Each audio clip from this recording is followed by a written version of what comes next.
Welcome back to the channel. This is Trendy Storm and you're watching second part of whatever Naruto joined Sona's Perch. If you enjoyed this video, please like, share and subscribe to this channel. Now wasting no time, let's start the story.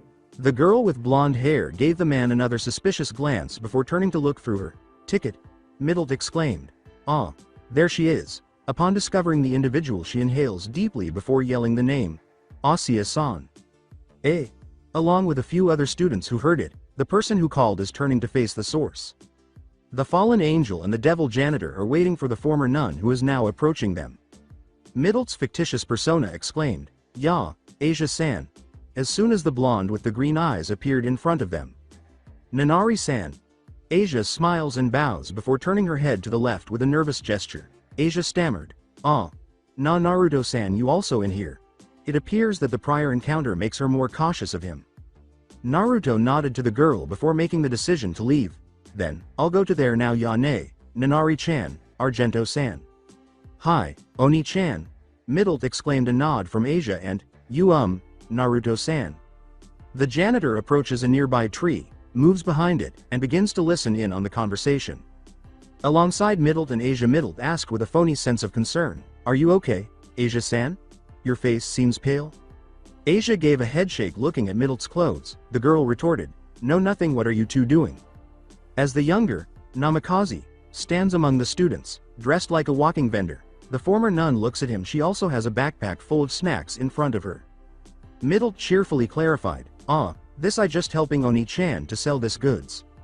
"Nanari-san, you are really kind, aren't you? For helping your Oni-san is," Asia said with a warm smile to her friend. Middle rubbed the back of her head like a child and said, sheepishly, "Kawaii," is what many students who saw it thought. Just hear this, Asia-san. Oni-chan said half of the sales are for my allowance, but he's so stubborn when I say I don't need that much. Move, stupid Oni-chan," sighed the fallen angel. Asia asked, Why not, Nanari-san? I thought it was a good thing," as other students continued to pay attention to the discussion. Middle is shyly staring at the ground and says, "Well.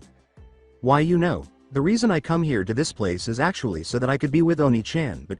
Now the fallen angel's face is filled with longing. The girl continued with a sad yet honest gaze that made everyone around her go, Recently, he seems to take more jobs and always come late because of it. I don't know why he is doing it, but whatever it is, I don't care. I just want to be with Oni-chan. I don't really need money as long as he's with me." Before saying in a supportive tone, "Nanari-san, I think Naruto-san has his own reasons. Someday he will tell you about it. I'm sure of it." Asia took Middle's hands. A determined smile formed on Middle's face as he nodded and gave her a reassuring smile. You are right, Asia-san." With a sad smile and a distant gaze, she continued, "I think I should help him more from now on at least. I don't want to be a burden to Oni-chan anymore. Not after that." Asia trailed off, "Nanari-san," as she observed her friend's altered expression. She closed her eyes and turned to face the former nun, saying, "I am his little sister after all, right?" Middle concluded, beaming a lovely smile with sparkling lights and bubbles emanating from behind the former nun. That affects not just the long-haired blonde but every student in their immediate vicinity. Asia firmly said, "Nanari-san, I'll help you too. No, let me help you." "Yeah, me too. Count me in. I want to help too," is what a number of students stated. The girls smile softly, while the boys have resolute expressions. "But I don't mind it," Asia cut her off. "Yeah, me too. Don't worry about it, Namikaze Imoudo." Additionally, a number of students smile reassuringly at Middle. "You all, thank you very much," Middle said, wiping her wet eyes. A random boy exclaimed, "Yosh, let's do this, you guys." And there was a chorus of, "Oh, by the others. Middle turned her head to look at Naruto as the students cheered. Her eyes become half-lidded, half of her face is shadowed, and she smirks haughtily. "Hey," is the fallen angel's sneer alongside Naruto. Naruto clenched his jaw at Middle's manipulation of the pupils. Damn, she pulls the student's feelings to the max by giving a false kindness excuses as the base, before turned it into sad mysterious past. Sweat trickled from Naruto's temple. After the students have their own delusion about what kind of bad things that happened to her, she finished a full blow of innocence. Astonished Naruto, he finds it impressive that the fallen angel was able to convey that major bullshit story with such passion. Naruto went on, "This girl, she's good," before taking a deep breath to calm himself. "Looks like this is my lost is what she wants me to think," but the janitor sighed with amusement. He has to deal with his own goods, which are actually half of what they should be, with a sinister smile that turns Yagami light from D. He says the well-known line, Note would mistake Naruto for his brother. Just as planned. Whoa, there are so many snacks in here. A girl at Middle's place said without knowing the quantity of goods in Middle's vendor backpack appears to have already caught their attention. Now, it's time for my counterattack, Naruto thought as he began to move in the direction of the fallen angel while grinning to himself. With a helpless tone, Naruto said, so it was you after all, Nanari-chan, not missing Middelt's eyebrow twitch. Asia asked, Naruto-san, as she and the other students turned to face their janitor. Naruto continues to move until he is in front of Middelt, at which point he gradually begins transferring the items from her backpack to his own. Naruto said softly and with a gentle gaze, I already told, didn't I? That you don't have to work, just do what you want and go play with your friends, you're free here. Asia questioned in confusion, Naruto-san, what do you mean? The janitor said, I was worried, because it's not what she wants, not her desire, and when I'm sorry, I can't tell you further more about it, while still removing the items from Middelt's backpack. Nanari is different from the other kid in her childhood times. She always took her father's strict decisions obediently and never complained about it. Asia looked curiously at Middelt and said, Hi. Naruto continued, I'm sorry, Nanari-chan, I didn't notice that you were lonely. I'll try to reduce my work and part-time job hours from now on. I won't work until dawn again. Before patting Middelt's head and ceasing to place the goods. Several girls touched at the gesture and sighed in admiration, saying, Naruto-san. Naruto concluded with a brilliant smile and a soft wind blowing through his hair, saying, but you know, as long as I could see your smile, I don't mind if I have to sacrifice myself. In addition to Middelt and Asia being captivated by his expression, all of the female students who witnessed it blushed. Merely as a reminder that nothing in dramatic stories is real. It was made with many hidden agendas and deceit. Thank you, yes, what a bunch of assholes. A random girl yelled, Naruto-san, and abruptly took his hand. Hi, the girl exclaimed, we will help you too, and the others all nodded. He said, sorry, but I don't want to bother you all, after giving them another smile that made the girls, Don't worry, we are not bothered by it, right you all? Persuaded the girl firmly, to which the other girls responded with a chorus of, I. After releasing the grip and stepping back a few paces, Naruto nods to them, thank you for knowing that Nanari-chan has good friends, I'm relieved to hear that. Naruto-san, said the girls with still an awestruck face. However, it is not the same as the boys, tch. Bastard, go to hell, popular guy. Muttered them with hatred in her heart. Naruto can manage that, but he doesn't miss it. He bowed as he turned to face the boys before turning to face Middelt. He said, thank you, I'm sure my little sister would be happy too. His words, right, Nanari-chan? Caused the boys to turn to face the person he is speaking to. The sudden call of, startled Middelt, who nodded shyly and occasionally glanced at the boys. A cute girl who saw you blushed. Someone who was unfamiliar with relationships and love might mistakenly believe that the girl is attracted to you. And regrettably, the majority of Kuo Academy's male students lack it. Don't mind it, Namikaze-san, why yeah, it has become our duty to help each other. Leave it to us, Namikaze Imouto. This is what a number of male students stated while striking a stylish pose. A random boy who was taking Middelt's vendor backpack exclaimed, alright, you guys. Let's help them. Before receiving the response, UWOO, through the other boys. Before a chorus of, hi. A random girl who had also stolen a vendor backpack from Naruto exclaimed, okay, girls. Don't lose to the boys. The other female's voice could be heard. Before they assist the Namikaze siblings in selling the goods, they begin to organize their work. Asia called in a low voice, Naruto-san. What is it, Argento-san? I'm sorry, it seems I was wrong about you about many things, the girl said uneasily. No, it's fine, everyone could make a mistake after all. Moreover, I'm grateful that my little sister has a friend like you, said Naruto with integrity. Asia's face lit up with a radiant smile. The former nun said, hi. Then, I should start helping sell this too, before heading off in a different direction. Middelt and Naruto converse separately while the others are occupied. Tch. Middelt is saying this one in a loud, commanding voice, Naruto exclaimed. HMPH.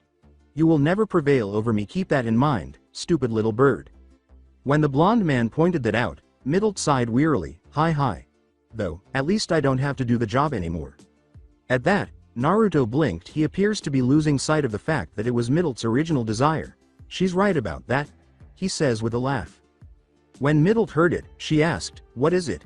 Nah, nothing, just thinking now we will get money without doing anything, said Naruto. Hey, you're right. Meanwhile, somewhere else. A girl with short blue hair, a girl with long white hair, and a girl with reddish-brown hair with an antenna on top are all observing the display with various reactions. Tomo glared at him and said, idiots, all of them don't realize being manipulated. So this is what Naruto-sensei said about manipulating the enemy on a battlefield, Tsubasa muttered, nodding. The two girls next to her are turning to face Momo and saying, Ma, such a lively siblings. Seriously? Exclaimed Tomo, startled. Ma, dismissed Momo with ease. Tsubasa worriedly said, Momo-san, are you okay? Did you catch a cold or something? Ma. Now, Tomo gives the white-haired girl a strange look and asks, why are you keep saying that phrase since yesterday? Momo calmly clarified, Ma, I'm trying to build my own character now. Another feminine voice said, can any of you tone down your voice?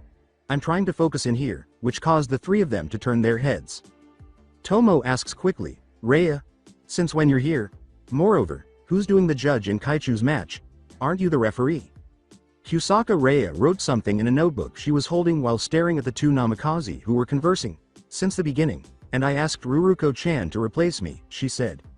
Tsubasa said, Rhea-san, what are you doing?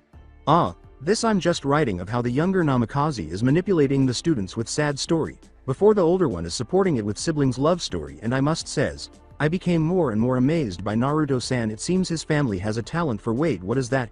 Explained Rhea prior to witnessing something between the two Namikaze was speaking.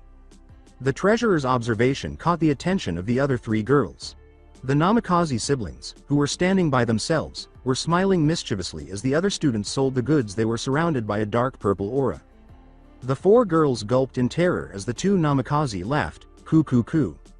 The girls were not comforted by the appearance of a long straight, black-haired man with a snake-like face behind them. That was wonderful, exclaimed Rhea, who currently writes more quickly. Such an amazing technique, Tsubasa said in awe of the exhibit. Tomo's face palmed at her friend's response, am I the normal one in here? Ma. The author is genuinely perplexed as to why they should write about Momo's response. In any case, two things occurred that day. First, Sona and Rias's match ended in a draw. Second, the night of Naruto and Middelte's party was an absolute blast, utilizing every penny they made from the sale of their sold-out merchandise. Everything the following day, after realizing their error, the two begin blaming one another before sharing their grief. What a waste of money. While Naruto was eating a peanut in the student council room, Middelte sat on a chair and asked, so, why are we here again? The area was not as clean as usual. There were drinks and food on the table, a TV next to the windows, some couches, a banner that said something, and a festive decoration. Congrats on your match win, Naruto said apathetically. Well, I thought Sona and the other student council member deserved a party for their hard work. After Middelte noticed that the blonde man had already opened his mouth, he said, by the way, aren't they still doing that dodgeball now? So why there's a banner that looked like they're winning already? Forget it, I don't want to hear the answer. It's a rare for you doing something like this. Moreover, how did you get the money for this all? Middelte asks suspiciously, as she surveys her surroundings and is struck by how opulent everything is. She is aware that he is not as impoverished as he appears. She is being persuaded to make that decision by the knowledge of all the pricey items in his home. Well, I told Sona's older sister that we need money for the student council party at their match against Justice Chan, knowing how she really loves her little sister.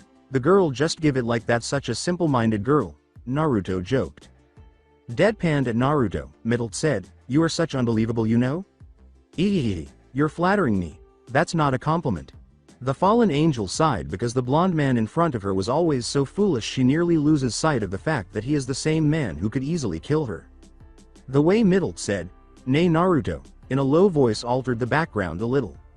The janitor, who was still eating the peanut, said, what is it?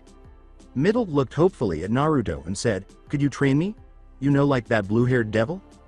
After giving Middelte a brief glance, Naruto resumes eating the peanuts. He said apathetically, no, don't wanna, and you were wrong. I'm not training her, I just give her advice. A puzzled Middelte exclaimed, an advice? By punching, kicking, and throwing a log that could explode, you called it an advice? Yeah, also, don't forget about the frogs. The girl gives him a long look before letting out a sigh. Middle said, "Fine, so can I get an advice too?" "Nope." Middle was irritated by his response. "Why? Is there something that I have to do to get it?" Her stubbornness caused the blonde man to sigh. The man looked straight into the girl's eyes and said, "No, nothing, but why are you so persistent about it?" Middle looked down nervously.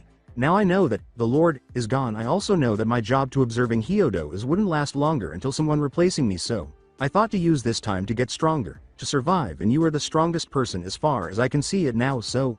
Middle trailed off. Naruto tilted his head in response to her thought, asking, "How can you be so sure about that?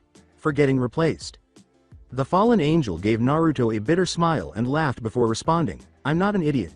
The reason you saved me from either the Gremory girl or Azazel-sama punishment was just for your amusement, right? Don't compare me to someone like Asia. I know how unfair the world is after all." Naruto sighed after continuing to gaze into the blonde girl's eyes. After saying, "You have to try better than that," he resumed eating the peanut. "I know," Middle concurs. "That's why," she said, getting up from the chair and beginning to unzip her skirt before unbuttoning each item of clothing individually. When Middle abruptly took off her own clothes, Naruto choked and coughed repeatedly. "What the hell are you doing?" yelled the blonde man. Middle said without emotion, "I will offering my body, isn't that what you want?" Naruto yelled, "No, who do you think I am? A rapist?" before deciding to remove his shirt and toss it to Middle. Middle now appeared taken aback by it.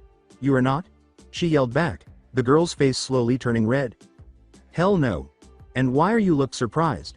BU, but what's with that mountainous porn DVD on your secret room? How about the 88 of porn magazine under your bed? The 69 of smut books inside your drawer? Those 10 boxes of Arrow games behind your cabinet? And 2 humanoid Dutch wives on your secret lab under the house?" the girl asks quickly as she tries to cover her half-naked body. "Gah. That was my hobby. Moreover, just because I have them, what make you could imply me as a rapist? And how you know where they are located and the amount all of it?" Naruto yelled back, embarrassed. Middle jumped a few paces and screamed, "Wah wah wah wah. Kya, don't come near me, you beast. Creepy otaku. Pervert. You are worse than a rapist. Don't talk like you're not one, you perverted girl. And how come a rapist is better than a pervert?" Naruto said, stepping forward and pointing. "No. Now he's gonna lock me in a room, playing with my body, then sold me to an old dirty perverts before take my spilled naked pictures and spread it all over the net. That was one hell an imagination of you, Yuwa. Even though my dream is to become a sister of a church, now I can't become one anymore." Crying Middle on the corner. As if to conceal something, the blonde janitor quickly clamped his mouth. "Aren't you a fallen angel? And stop crying because I'm the one who want to do that now, Datbeo." Dateba what?" Middle, who is crying now, noticed that the man was afraid of something and she can't help but wonder what caused him to act in that way. After calming down, Naruto sat back in a chair and sighed in exhaustion. The blonde muttered, "First those memories, and now that word," before being cut off by boom. There's an explosion coming from the gym. Now what? The man moaned. Middle, who was still crying in the corner, was forgotten. Take a moment to relax. Later, the two blonde individuals are now seated in a chair with a different ambience. One fallen angel and one devil, actually Middle, who is blushing and looking at Naruto anxiously, is given a stern look by Naruto. The girl is still ashamed of the miscommunication, sobbing pointlessly, and discovering that she occasionally visits Naruto's room in secret and engages in activities that are considered over 18 years old, in human terms. "I won't ask how there is a fallen angel who being sensitive about sex, even though you are always swearing and cursing while saying a word that related to it," said Naruto quietly. Middle nodded passively as her blush deepened. "But now, I will ask about why are you sneaked to my room? I know that you are older than your looks, but the thought that you reading a smut. Ooh. Watching a porn. How?" After mentioning the Dutch wives, Naruto blushed a little and said, "Or even playing with 2 humanoid Dutch wives just because you're curious is." Middle mutters something incoherently, "Umumu. Now listen to me. Middle you are." Naruto sighed in disapproval. The next scene resembled a strict father reprimanding his young daughter for the first time she had ever seen porn. Middle can only nod in agreement with Naruto's animated speech. She even overlooks the fact that he initially possessed all of those perverted items. Naruto is an expert at diverting attention, so let's head out. "Do you understand now?" Naruto asked, sounding both stern and exhausted. "Hi," whimpered Middle, who continued to look down in embarrassment. Good, Naruto nodded in agreement with that. Now, here, before setting 5 papers on the table close to the fallen angel. I'm only giving you that, nothing else, so use it wisely. This is the same paper in the log you throwing to that blue-haired devil, isn't it? The one that sizzles before it explodes, the fallen angel said, turning her head in confusion. Nope, this one is increasing your weight, use it with your own training method. Mitelt regarded the paper as though it were repulsive. Can you give me a different one? I don't want to be fat. Naruto blinked at the unrelated things before face palmed when he realized that Mitelt is mistook the word. Like a certain Uchiha who massacres his own clan, the last one was, what I mean is your body has just become heavier, not gained a fat, you foolish little sister of mine.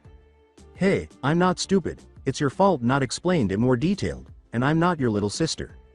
Whatever. Dismissed Naruto with ease. Anyway, each of the paper will double your weight, either uses it to make your enemy's movement become slower, or to yourself when training so you could become faster. I've altered this one, so you just need to put it on your body, then channel your mana on it once to turn it on, and twice to shut down the paper. He stops to breathe, the side effect is just your growth would be stunted. She thought about that for a moment before saying, I see, not stopped, but stunted.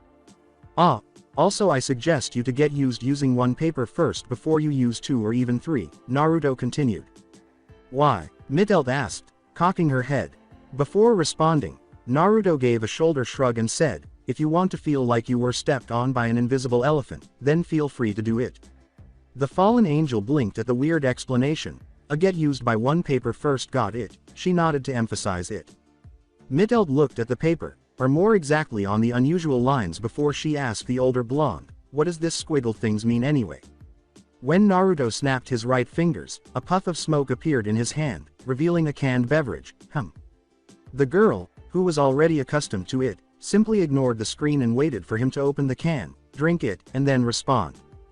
Younger blonde's eyebrows twitched as Naruto said nonchalantly, actually, I already use it for teleporting, sealing some things, also creating a pocket dimension and giving a no damn bother to understand it. Then how can you create it? I'm really good at Tetris. What the hell with that answer? I also good with Rubik.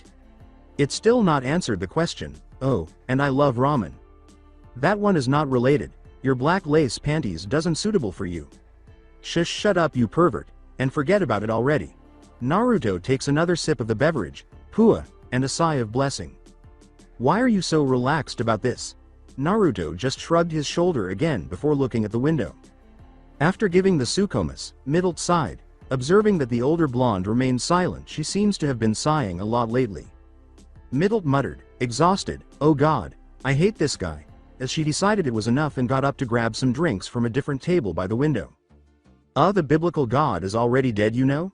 Mitelt yelled, I know, don't remind me about that, you jerk, before taking a sip of juice. Nay, Mit-chan, looks like your Sukomi level is up, continued Naruto. Mitelt gulped down her second glass of juice and said wearily, it doesn't make me happy. When Naruto noticed how worn out she was, he waited patiently until he felt something, more precisely, a group of people approaching him. The student council member appears to be returning, Naruto remarked, grinning. Thank God, don't say it, Mitelt snapped when she noticed the blonde's mouth open. Before his smile returns, Naruto gives her a pout. The janitor snapped his right fingers once more after he placed the canned drink. Well, how about a surprise before the party? He asked along with the items that emerged from it. A puff of smoke appeared. Oh yeah, it would be one hell of surprise, said Naruto as he put a bazooka in his shoulder. A bazooka? Indeed, are you insane? If you fire it on them, they'll wind up in a hospital. Just act like a normal person, you frickin' fool. Mitelt exclaimed, her Sukomi energy restored. But no buts, just change it already, Naruto muttered in disappointment. Fine. The bazooka disappears with a puff of smoke, and then something else appears and falls into Naruto's hand. Kerchak. After examining the object, Mitelt let out a weary sigh and said, just how difficult the word normal is to you. This is normal for me, is Naruto's attempt at argumentation this time. Mitelt stared at him for a long time. Mitelt concluded, enough, just throw back that shotgun and use the usual party popper now. You're not fun, aha. Mitelt calmly interrupted, no, you can't use a grenade, TNT, C4, or even napalm. With a disappointed sigh, Naruto said, how about? And don't you friggin' trying to use a laser gun, biological weapon, or even mutants. Actually, don't care. Don't need to care, and I don't even really want to care if you actually have 4 mutant ninja turtle or not, goddammit. Ah, I know the Lord is already dead. Dead as in died, taken by a death to the dead realm. I know it already, and don't you try to keep remind me of it. You are wrong about the dead realm part. I don't fucking care, you son of a whore. Objection. My mother was a good woman. And my creator was fucking dead, so what? Fine. After a few seconds of staring at the panting fallen angel, Naruto threw back the shotgun that was still in his hands. Then he called a whistle and a standard party popper for Middleton himself. Middleton exclaimed, finally, something normal. With relief, she still finds it hard to comprehend how someone could be both brilliant and a fool at the same time. No, he is not so much an idiot as a crazy person. They are waiting for Sona and the others who understand why it has taken them so long to arrive. They are only behind the door now. Get ready. No, get ready, Nanari-chan. He receives a grunt in response. Sona and the other member are seen when the door to the student council room is opened. Pop pop, Naruto joyfully exclaimed, congratulations, while Middle merely blew the whistle. Sona asks in shock, what is this? Naruto said, what else? It's a party. A party? Sona inquired bewilderedly. Yep. Well, when I heard you're gonna have another match, we decided to make a winning party for you all, the man blowing the whistle with Middle added. Mo Wike Fi ish FWICKUYD Yao Shishir, Middle uttered after blowing a whistle. Naruto was abruptly interrupted, saying, Ahahaha, don't mind her, she is just tired after preparing this all.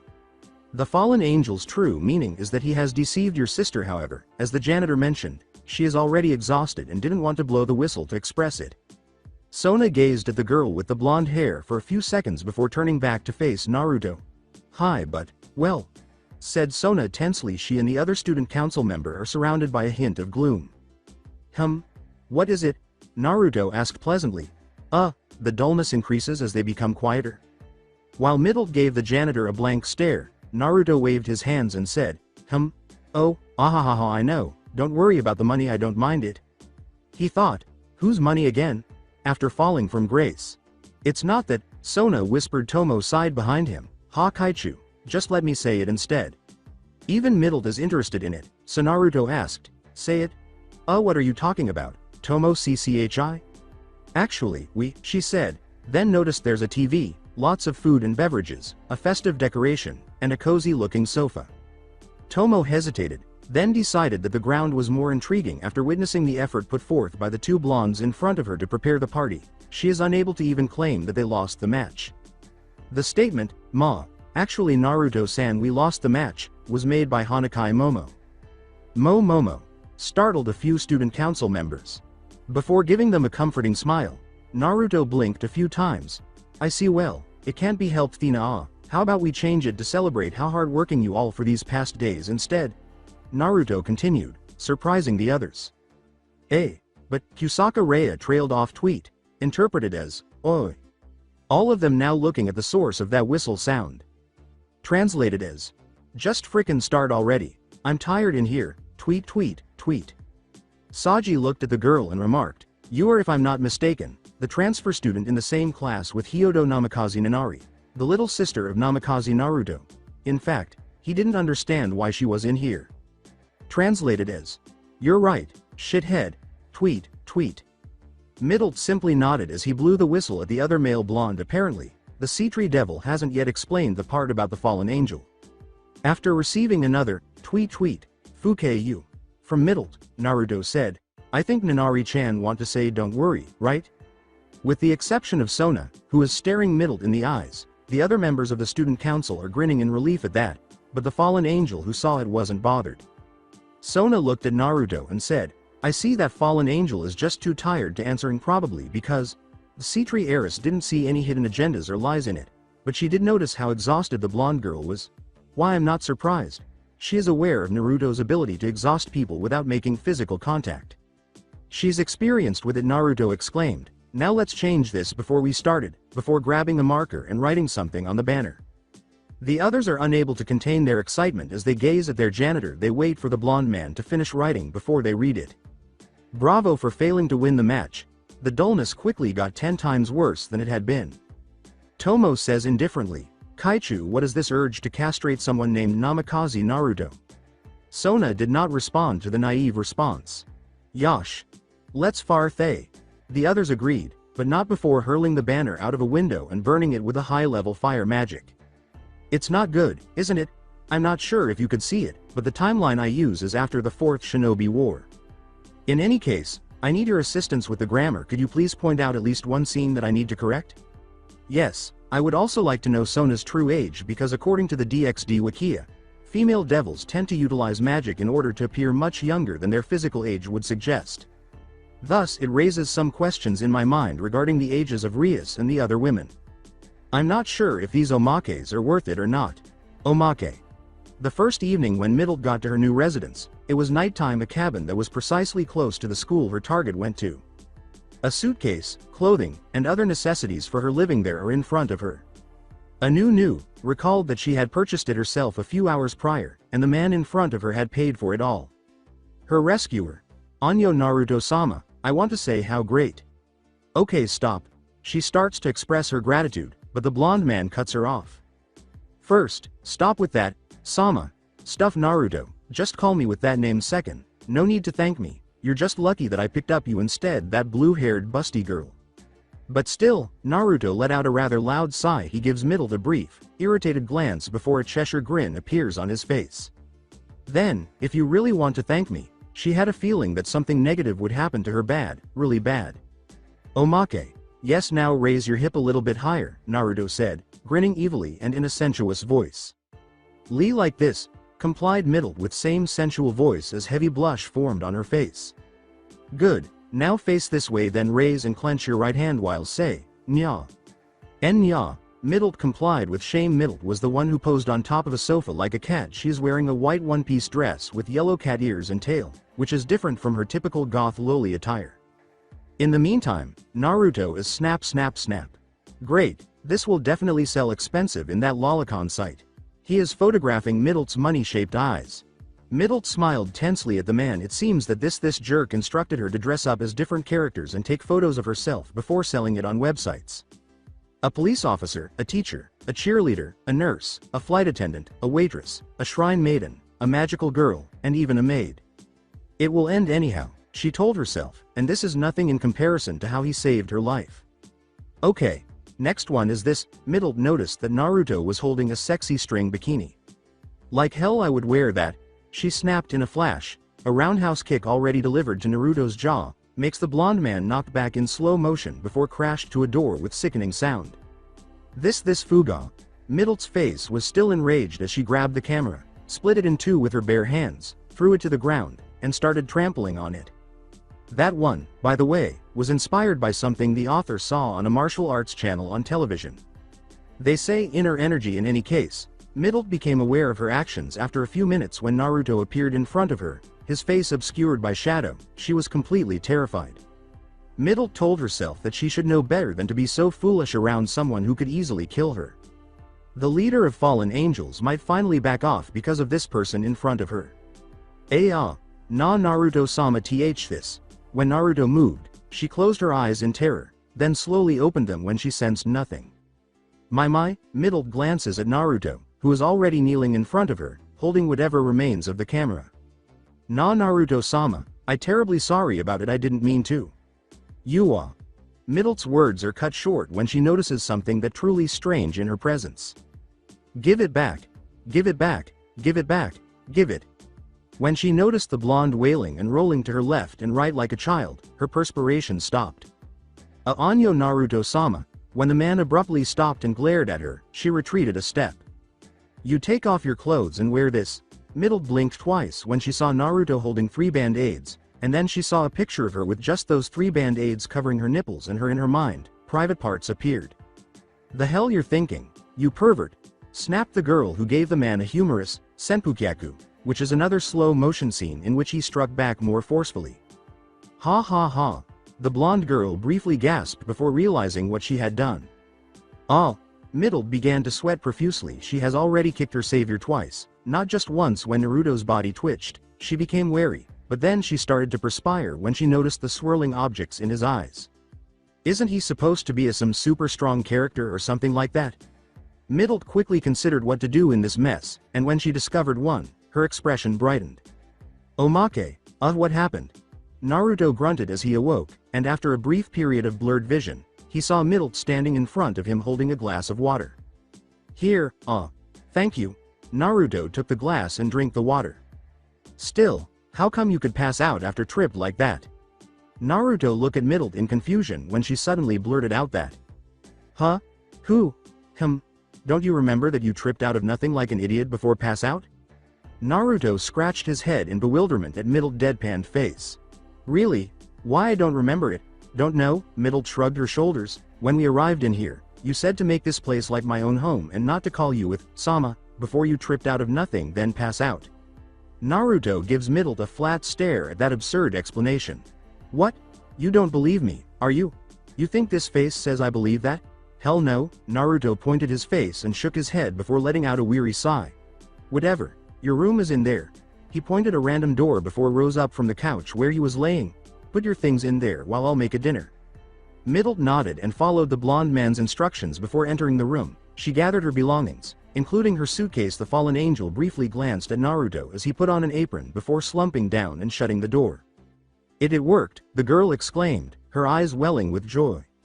She is unaware that Naruto is petting his cheek while preparing the meal in front of him. Damn, that was a good kick, he says, flipping the food multiple times before continuing. He strokes his cheek once more and says, well, it's a small price to make her to loosen up. Maybe not. Arogami, Omake at the Occult Research Club's room in the evening, when each member is engaged in their own activity. Asia and Issei are working on their homework, Kaneko and Kiba are playing chess, Rias is reading a book, and Akeno is drinking tea. Anyo Issei-san called Asia, his face looking thoughtful. What is it, Asia? The brunette asked. I'm curious about something, may I ask it? Sure. It's about Naruto-san. Is said right away, and the devils are all excited to hear the well-known name. Asia tilted her head and continued.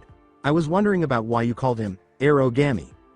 The brunette was taken aback by the unexpected question and said, I just call him that because something that happened long time ago. Yeah, something, Issei said, nodding to Asia to emphasize the point. But don't mind about it, Asia. There's nothing special about the name, so nothing needs to talk about that. It's a boring story anyway.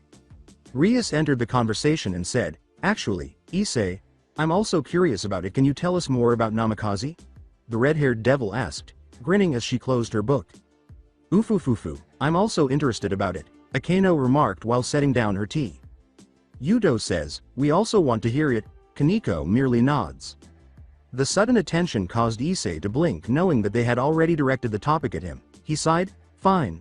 The brunette said as she got up and walked to a window nearby, gazing longingly at the sunset. As Asia saw the other side of her crush, she thought, Issei-san, so cool. As he recalled the events of that day, Issei trailed off, it was when I'm still on my first year on this academy. A suddenly flashback is the emotionless Kaneko's response. Issei continues to disregard it. Rewind at Kuo Academy, the morning was typical. Pervert. Pervert. Pervert. Oh wow. With a boken in their hands, a younger Murayama and Katase are pursuing a younger Issei, Matsuda, and Motohama. Unaware that the girls had already given up pursuing them, the three young men continued to run through the woods behind Kuo baseball field. Motohama, panting like Issei and Matsuda, said, ha ha ha, are they still chasing us? Issei looked back at them and said, ha ha, I think they already gone. Thank goodness. Matsuda abruptly collapsed to the ground, exhausted from his lack of physical prowess. The three made the decision to rest there while they regained their energy. With a perverted smile, Motohama said, but, did you look that opai? They are bigger than I imagined they do be. I think so, Issei said in agreement with the bald man. Matsuda grinned and said, HMPH, be grateful of my secret opai watch seat, as he observed the two. Issei and Motohama both exclaimed, ooh, thanks as always, best friend, simultaneously. Bang! On a tree behind them, a tiny hole with smoke surrounding it was made. The three were unable to speak. They are currently too shocked by what transpired. Matsuda nervously asked, guys, is it me or that sound from before is sounded like a gunshot? Motohama said, laughing, and no way who would shoot a gun in a high school, right? Aha aha ha ha ha. That's right. Who would, WHIRRRRATATATATATATAT. They are suddenly interrupted by another gunshot before Issei has finished speaking. Wah. UWOOO. Gah. The trio is sprinting like a chicken without a head, attempting to avoid the bullets that, for some reason, never hit them. What the heck is going on? Issei exclaims Motohama's, the hell I know, Matsuda, do something, and this one. Mayday mayday. The enemy attacks US, HQ, we need a reinforcement now. I repeat. We need reinforcement now, damn it, it's no use. What the heck are you trying to do anyway? Issei exclaimed once more. Motohama yelled, this won't do, we have to split up. Issei was taken aback by the suggestion and asked, eh? Matsuda concurred, you are right on 3, wait a minute, you guys. Is Issei's attempt at confrontation. 3. Issei hesitated for a second before running to the front as Motohama swiftly turned to the right and Matsuda to the left. Sklek he is allowed to rest while panting like a dog after the brunette stops the shots because she doesn't know he did it. What was that all about? Issei leaned toward a tree and said to no one. For minutes, he remains motionless inside, wondering if Matsuda or Motohama are okay. KSH he becomes tense when he hears something moving from the bush. Hello? Issei asked thoughtfully. Someone yelled from behind the trees, is anybody in there? Issei exclaimed, yes. There's a person in here, when he heard someone. The person behind the trees said, please wait a minute. Hi. Before revealing that it was the janitor of Kuo Academy, he waited for the individual Naruto Namikaze. The janitor asked brunette, you are a student right? Why are you here? Didn't you read the sign? Tiredly, Issei asked back, see sign? What sign? Moreover, where was that gunshot from anyway? Oh, that was from me, Naruto said, holding up his hand like that.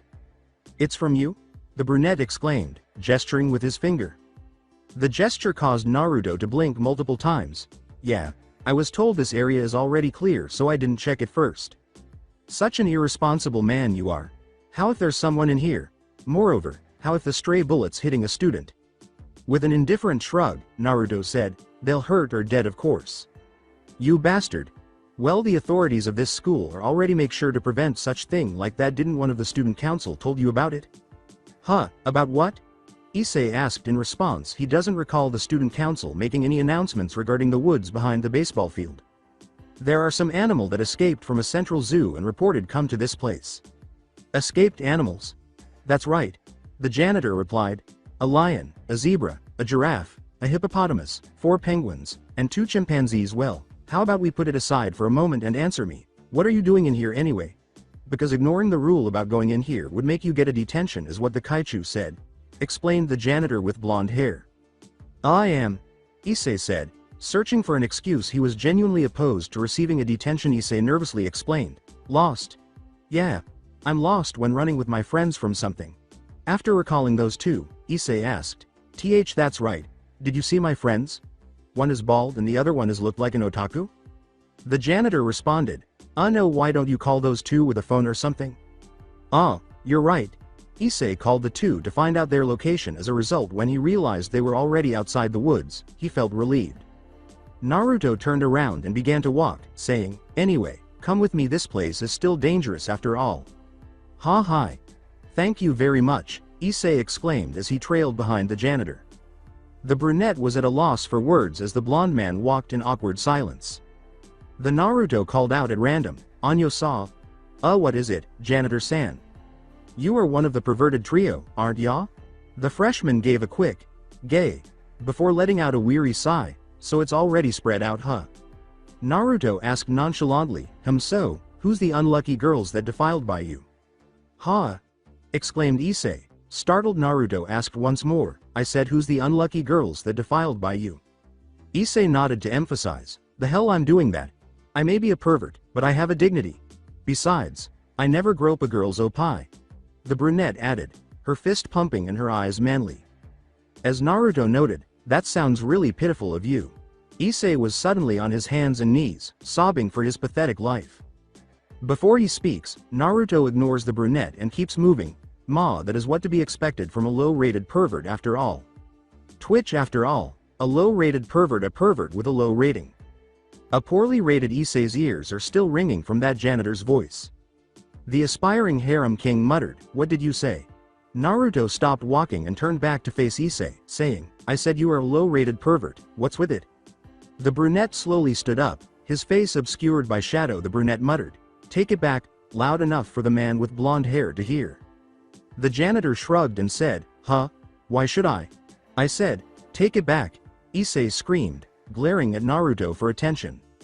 Naruto grinned at the screen and said, "Who, then, if you could answer my question with right, I'll take it back." The expression on Issei's face changed to one of determination. "Shoot." Naruto added a brief pause before saying, "Hee, that's a good eyes, kid. Now, it's not a really hard question. What is the meaning of opai for you?" Issei blinked at the unexpected question a few times before a smirk appeared on his face. "Huh? The brunette? That was easy." As he pumped his fist and closed his eyes. "Opai. Tits. Boobs is a sacred objects that made by the god. It has multiple use with variety shape, softness, and firmness. One of the functions is for massage your fingers by grow gahh." The brunette was interrupted by an uppercut. "What the hell are you doing, Teme?" Issei exclaimed, stroking his jaw. The janitor screamed back, "What are those trash you spouting about?" Which caused Issei to wince. "Object. Function. Don't you dare to compare them for tools." Issei glared angrily at the janitor. "Then tell me what the meaning of opai for you." The janitor crossed his hands and said in a wise voice, "Let me teach you a lesson, kiddo. Opai is a living proof of hope and dreams." The Issei sneered, interrupting the janitor before he could finish. "Hey. That's it? Just some hope and dreams? Then how about the flat-chested one? The ideal type 1? Or even the big boobs type 1? Do you want to tell me the bigger they are, the bigger hope and dreams they has in them? Don't you mess with me?" Naruto gives Issei a blank look. "Are you done already? Because I will continue my answer." Issei simply glares at the blonde man once more.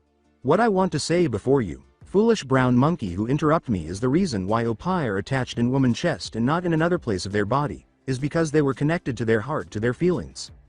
The new insight, connected to their feelings, caused Issei's eyes to widen.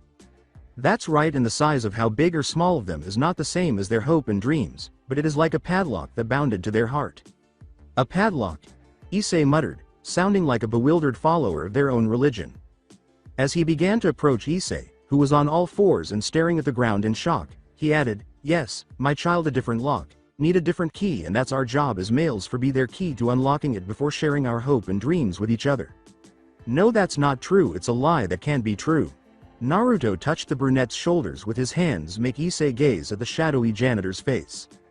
The blonde man gives Issei piercing eyes and a fiery gaze, saying, "Then, let me say this, opai also filled something with what we called as love. Tell me, kid, isn't that as what your mother feed you, when you were just a baby?"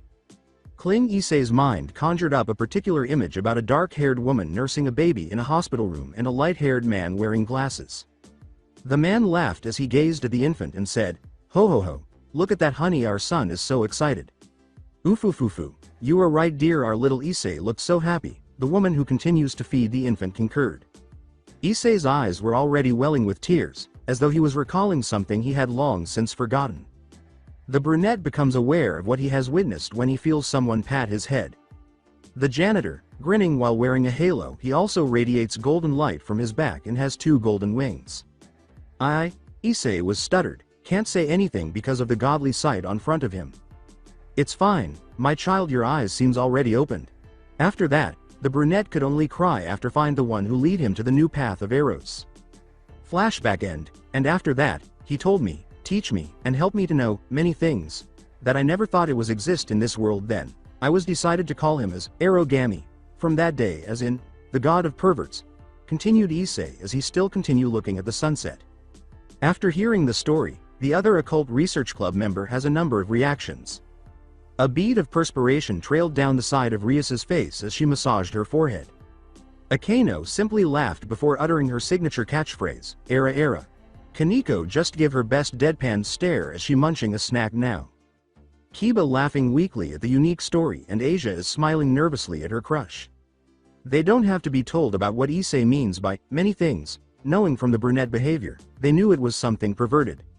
"Ah," said Issei as he remembers something. "By the way, on the next day Arogami told me to buy us several books, and because he's on a good mood that day, I just have to put 3 books to get a discount half price of 1 book and," said Issei excitedly before paused, then going to get his school bag and rummaging something on the inside. As he pulled out a book, the brunette exclaimed, "Ya Jan." As Issei pumped his fist with manly tears, he said passionately, "This is one of it, the best one I ever read, The Sixth Path of Eros, a tale of a traveling sage with his 9 beautiful companions to search for a way for facing his inner desire, so he can defeat a demonic tree. It was so great, I never bored even after read it many times." The man who write. Meanwhile, the brunette is lost on his own world. Rias and the others have their own conversation. As Rias looked at her pawn, who was still talking excitedly about the book, Akano called out to her. "Hi, bucko?" the curvaceous black-haired girl said. The grammary asked, "That was a swindle, wasn't it?" after realizing that Issei had been duped into purchasing a book by the blonde janitor.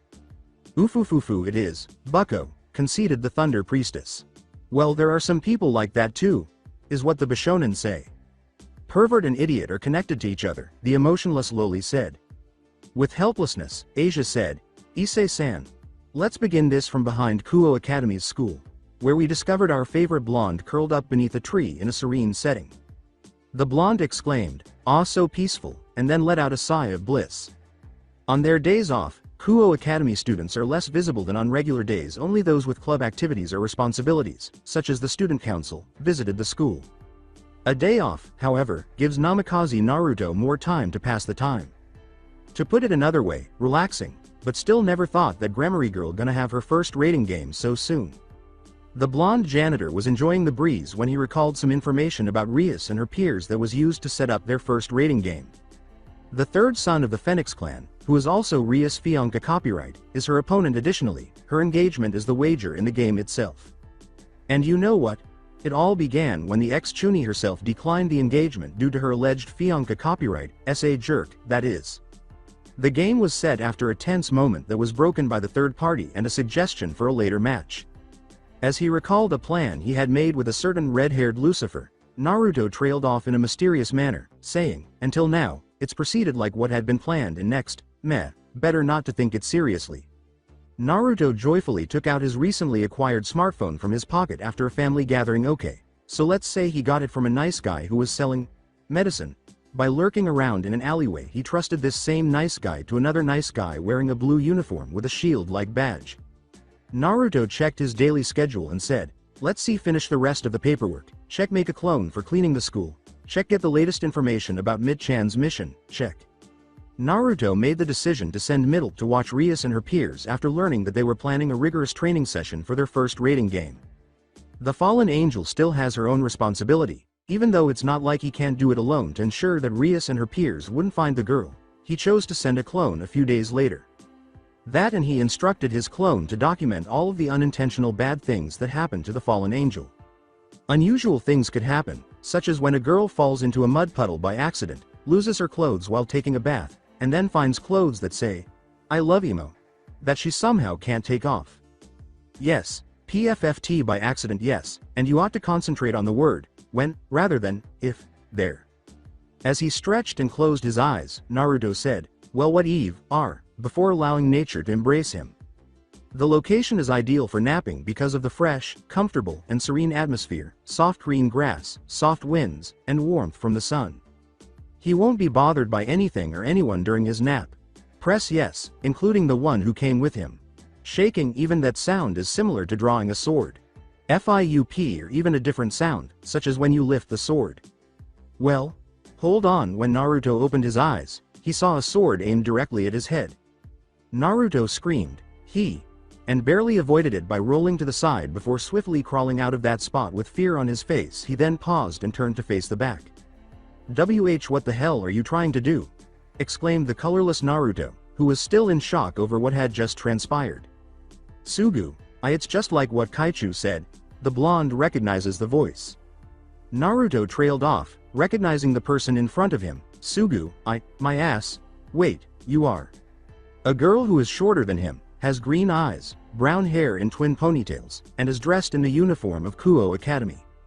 Like someone who has never attempted to separate his head from his body before, the girl gives him a sudden smile. "Yahoo! Senpai, once again, I am Nomura Ruruko, Kuo Academy's first-year student. Nice to meet you." In an attempt to appear like a happy girl, she also gives him a playful salute, but it is obvious that this is ineffective given her failure to conceal the sword on her back. Naruto gave the display a deadpan look. "Ah, right, you are one of the student council members, why I'm not surprised." He recalled this girl at the celebration following their game against Rias. A girl named Nomura Ruruko was singing joyfully. Although she is a young girl, she is skilled at concealing her cunning from Saji and is well known for constantly looking for ways to avoid patrolling the town. Yes, and when intoxicated, Nomura Ruruko is a very dangerous girl. Who would have guessed that he would witness the Saji guy nearly being sexually assaulted by her that evening? Still wearing a deadpan expression, Naruto said, First, you're not drunk, are you? And second, what's with that katana?" Ruruko says, tilting her head and wearing a bewildered expression, "Hey, what are you talking about, senpai? And what katana?" "The one that you hide on your back. That's mean, senpai. I'm a peaceful person, you know, how could you think this pure and innocent kohai of yours is hiding something dangerous like that? That sounds more weird from someone who wants to behead me a few seconds ago. Also, you calling yourself pure and innocent?" She then openly tosses the sword in a different direction before laughing dismissively once more and revealing her empty hand. "See, there's no sword. You throw it off just now. I clearly saw that you. Kyaaa. Tomo-chan. It was someone else, not Ruruko, who interrupted Naruto. The next thing that happened was that two people were facing each other, their faces hidden by shadows, and there was an awkward silence while a commotion and a siren could be heard nearby.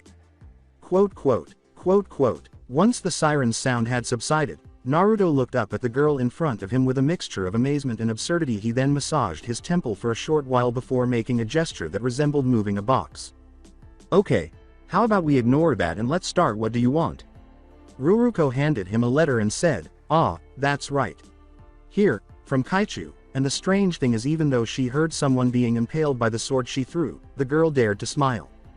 Before reading the note, the blonde gives her a long, blank look.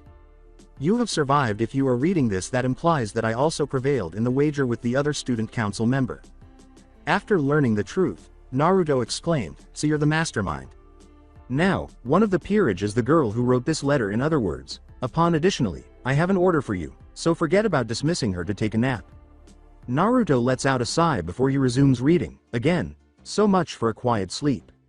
"It's not that difficult. All you need to do with her is patrol the west side of this town. P.S. Tonight is the rating game between the Phoenix Air and Rias. Later, bring that fallen angel to the student council room." "Just great," the janitor muttered in annoyance. "What's wrong, senpai? What's the letter says?" Ruruko asked, pretending to know nothing but wearing a face that said she already knew. It says that you and Tsubasa-kun have to patrol the town at." When Naruto sensed something swiftly aimed at him, he stopped speaking and leapt to the back. Naruto saw what had passed in front of him in slow motion. It was a recognizable rectangular object, pink in color, made of dried earth, and bearing the Seatree clan's emblem. At the end, he started to perspire.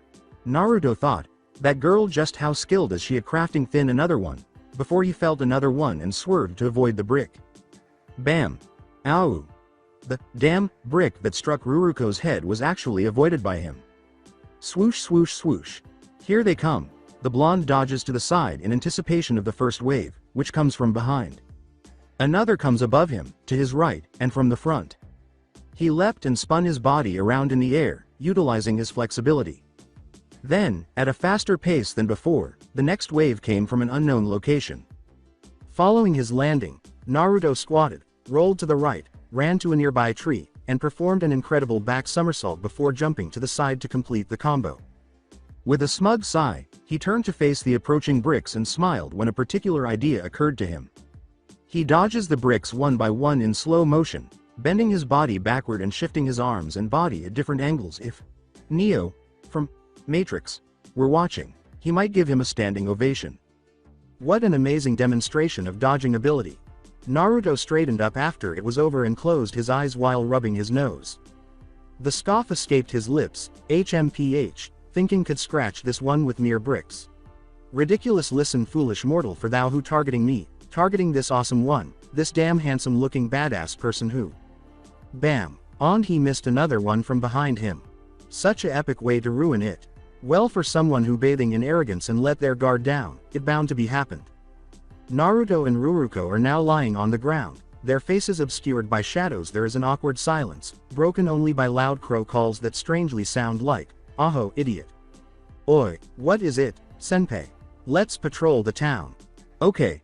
Let's now relocate from Kuo Academy to a different location in the town."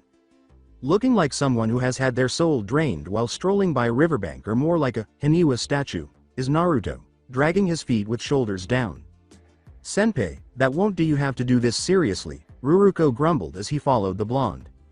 Still with Haniwa-like face, Naruto turned his head and says, "Don't wanna." Sighed at the reply, Ruruko tried to reasoning with him. "Come on, the more serious we do it, the faster we could take a break, you know." Naruto let out a sigh as his expression returned to normal. He hesitated for a moment, sensing that something about the girl in front of him was off. "I know, but wait a minute. As far as I know, this girl hates to patrol the town, but how come she very enthusiastic about it now?" Startled by the abrupt shift in the mood, Ruruko, who is perspiring profusely, takes a step back and turns away. "Hoo-ha. What's wrong, senpai?" The girl starts to perspire more as Naruto leans in closer and looks at her doubtfully. "You don't tell me someone promised something to make you patrolling the town with me?" "Ha ha ha. WHWH, what are you talking about? Say senpai? Sona Kaichu didn't promise me for a chance to patrolling alone with Genshiro senpai or something later." The only reaction he had after hearing that was a flat stare from his half-lidded eyes. Naruto sighed at the reality and briefly glanced at the girl, who was averting her eyes to an unidentified spot before considering how to gain her favor. After a few seconds, he remembered something about the amusement ticket he had received the day before Naruto acquired it after helping a heartbroken student who witnessed his girlfriend give another man a passionate kiss. Although Naruto intended to use the money for that purpose, it appears that the tickets might be helpful at the moment. "Hey, girl. WHWH, what is it, senpai?" With a smirk on his face, Naruto waved the tickets and said, "Oh, no, it's just that I have these 2 tickets to the amusement park that you could use to invite that Saji guy, but you know, somehow, this task to patrol the town make me don't want to give it to you." For Ruruko, time stopped. Naruto's words went through her mind like a bullet, blew out all of her thoughts and left behind pictures of her and Genshiro laughing together, holding hands while walking, and then having a romantic moment while taking a sunset shower. Ruruko grabbed the tickets and carried them up to their medal like a champion, almost matching the speed of the Hiraishin technique. "To the hell with patrolling the town," she yelled after turning and raising her head. "Ooh." Naruto chose to comply with the girl's excitement since he knew he had won the favor. "What a hassle. Why we have to do this even though the weather is so good for lazing around? We have human rights too, you know?" Ruruko exclaimed, her eyes blazing. "That's right. You tell them, Kohai," Naruto exclaimed, his eyes burning just as fiercely. "Fuck with patrolling the town. Why we have to do it while we can go to an arcade and play the games? We need some stress relief too, you know?" said Ruruko. "That's right." Naruto agreed once more. Ruruko pointed her finger at a random spot and exclaimed, "Yosh, senpai, let's go to the arcade then," with a fiery aura. Naruto responded with a salute, "Aye ma'am, gyuu." They were interrupted by a rather adorable sound, which made the situation a little awkward when it was discovered that Ruruko's stomach was the source. Naruto pointed out, "Well, that was a bit anticlimactic." Ruruko turns around and smiles sheepishly as she rubs her stomach, saying, "Aha aha ha ha ha." At that, Naruto sighed with amusement. "Let's go get some food first then." The brunette smiles broadly and salutes, "Ha, and of course you would treat me right, senpai?"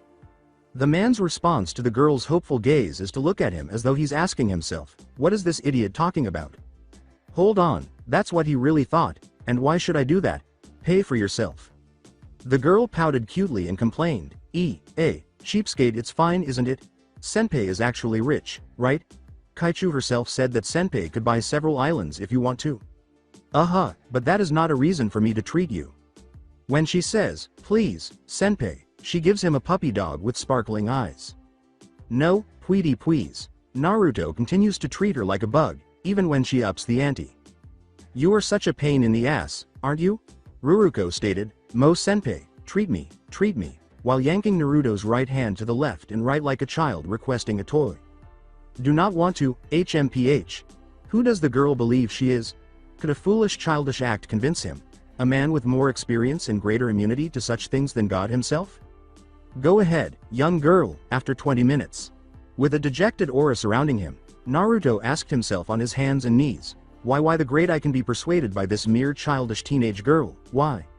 Ruruko grinned broadly and said, "Ahahaha, I don't know what you were talking about, but thanks for the treat, senpai," before continuing to consume the taiyaki in her hands.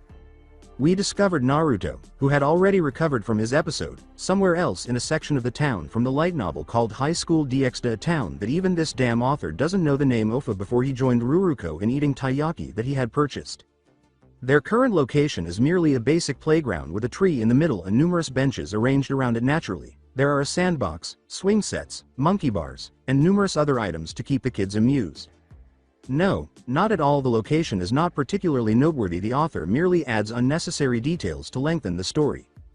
Returning to the story now, Ruruko glanced at the children playing on the monkey bars in front of her before turning to face Naruto and observing the blonde young man with the marks that strangely resembled whiskers on his face carelessly munching on the snack. She laughed at her senpai's ridiculous appearance. The blonde, who didn't even bother to look at her, asked, "What is it?" After shaking her head, Ruruko said, "Nah, nothing." She then turned to face the children. When Nomura Ruruko thought of Namikaze Naruto, she thought of someone who, at first glance, seems more suited to be a student at her school than an employee. Like other students, she initially assumed he was a bad luck charm who had financial difficulties and had to work rather than attend school. On that point, however, she was mistaken, especially after heard what her student president said about how rich he is. Ruruko found the man attractive, not romantically. She is wondering why he purposely worked as a janitor while he already rich, or is he one of that kind of type, a rich man and his curiosity about commoner things type. Then again, this man not looked or act like a noble and always complaining about his job. So many questions appear in her mind, but most of all, there is one question that she really wants to know. As Rias Senpai suspected, is he actually one of Sona Kaichu's servants? If it's so, why Kaichu keep it secret from us? Muttered Ruruko unconsciously. Secret? What secret? Asked Naruto, who's sharp enough to hurt it. Ruruko shook her head and said, Nothing." Naruto shrugged his shoulder in response. Weird girl. Ruruko take a deep breath and release it. Ruruko thought, well, whatever, only time will answer that question. For now, thinking Naruto senpai as a senpai in this devil business is enough, while having her third taiyaki. Ta-ta-ta, ta-ta. Ratatata. Ruruko turned her head after hearing a rather familiar ringtone from her side and saw the blonde janitor take a brand new smartphone out of his pocket. Hello. Ha, what's wrong? When Ruruko noticed that senpai was about to say his typical dull introduction with a giddy expression, he stopped and let out a displeased sigh. Yeah, I'm with her heir. What are you doing in there? Moreover, why are you wheezing? Cannot defeat them? What the ha, fine. Where are you now? By the way, did you bring the marker? Fine, I'll be right there. He put the phone down before addressing her with an sore face. Let's go, Sona and the others need a help. Before the blonde placed his hand on her shoulder, all she could say was, and then everything was a blur. With a flash, Naruto and Ruruko appeared in somewhere else, and the first thing that happened after the two arrived was Bui. On the corner, Ruruko was throwing up. The girl who had experienced something moaned, "Say senpai, what was that?" Twisting. When Naruto noticed the first-year student spilling nothing, he said, it's just my own version of teleportation magic, with a laugh. After shaking his head, Naruto picked up a three-pronged kunai from the ground close by. Now come, let's see what make.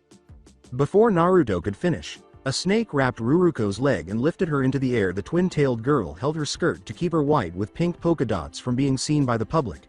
Hya! What is this? After blinking twice, Naruto followed the tentacles, and when he saw what was inside, his perspiration stopped. The hell is happening here? Don't let go of me. Its tentacles. Sona and the other student council members were bound by numerous dark red tentacles that resembled a professional bondage play, binding their hands and legs. You are aware of shrimp binding, turtle shell, and such. Goo. Why you? However, Naruto disregards the one on Genshiro. Three creatures that resembled a half-naked woman were the source of those tentacles, referred to as half-naked since it only has a human portion on top and a huge flower of some sort with roots attached on the bottom. With an open palm, Naruto turned to face Sona unconcerned. Naruto yelled, "Oi Sona, are you okay in there?" After groaning, Sona exclaimed, the hell I am." as she felt a tentacle slithering between her intimate areas. Sona, a short black woman, has her hands and legs tied in the spread eagle position, revealing her purple striped underwear as multiple tentacles slither past her intimate area. MMFH, Tsubaki was on top of Sona, her body adorned with a turtle shell pattern and her mouth shut by tentacles. For a brief moment, Naruto froze at the sight of the two bondage women in Yuri's play prior to typing something on it. He snapped a photo with his phone. As he finished, Naruto nodded in satisfaction and giggling like a high school girl. "Now what will Sarah Tan?" said when she saw this, and send. Sona exclaimed, "Oi, you there, what are you doing with that?" after hearing about sending a picture.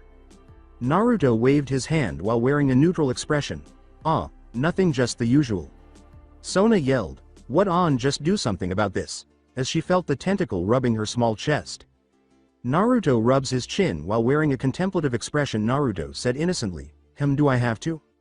Sona said, sensuously, "Yes HNGH. That's why, hurry up," as she felt the impulse to groan. Naruto's face lit up with a smirk. "Do I really have to do that?" With a red face and labored breathing, Sona muttered, "Yeon. Yes, just do it.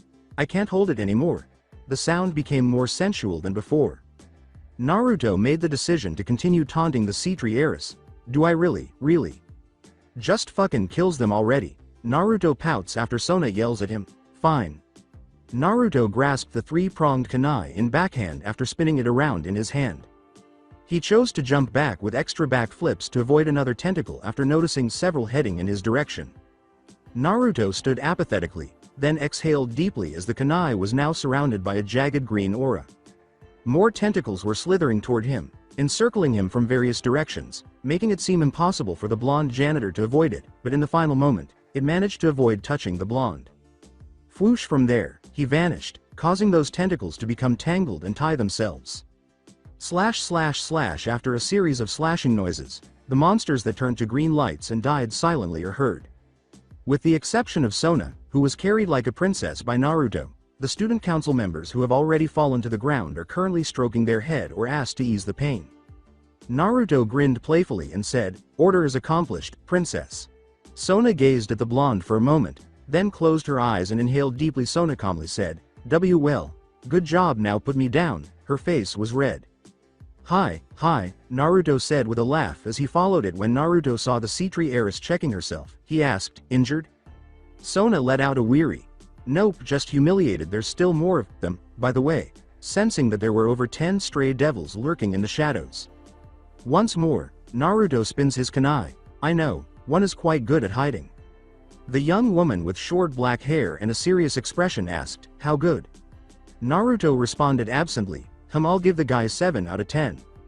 After hearing that, Sona let out a loud sigh because the blonde gave the enemy a high enough rating. She then turns to face Tsubaki and the other before approaching them, saying, "An SS class, what a troublesome." Sona muttered, not bothering to look for a nod from Naruto. "You know what to do?" Sona asked the members of the student council who were quite distant from her, "Is everyone alright?" The vice president said, "Yes, thanks to Naruto Dono, no one injured badly."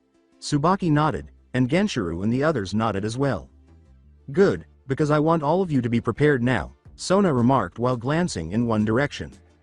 Several red eyes were shining at them as the student council members followed their president's gaze to the dark shade that was exposed by the light there. The owners of those shining eyes, which are actually monsters with a werewolf-like appearance but only one eye on their heads, are emerging one by one. Sweat trickled down from Genshiro's temple as he gazed at the stray devils and grimaced after realizing there were over 10 of them. Tsubaki's serious tone caught his attention. "Saji, calm down, you are too tense," the long black-haired girl continued in a more composed tone. "Listen, you're not alone in here, so don't think unnecessary stuff. We are not weak, some small fries like this is nothing to us." After hearing that, Genshiro became a little more at ease. He doesn't often hear those remarks from the vice president. In fact, it's the first time. "Hi, Fuku Kaichu," Genshiro said with assurance. The others who heard it also calmed down, but they were still prepared to face the wandering devils in their immediate vicinity. When Sona saw the display, a tiny smile appeared on her face before seriousness took its place. "Tsubaki, Yura, you two will be the vanguard Hanakai.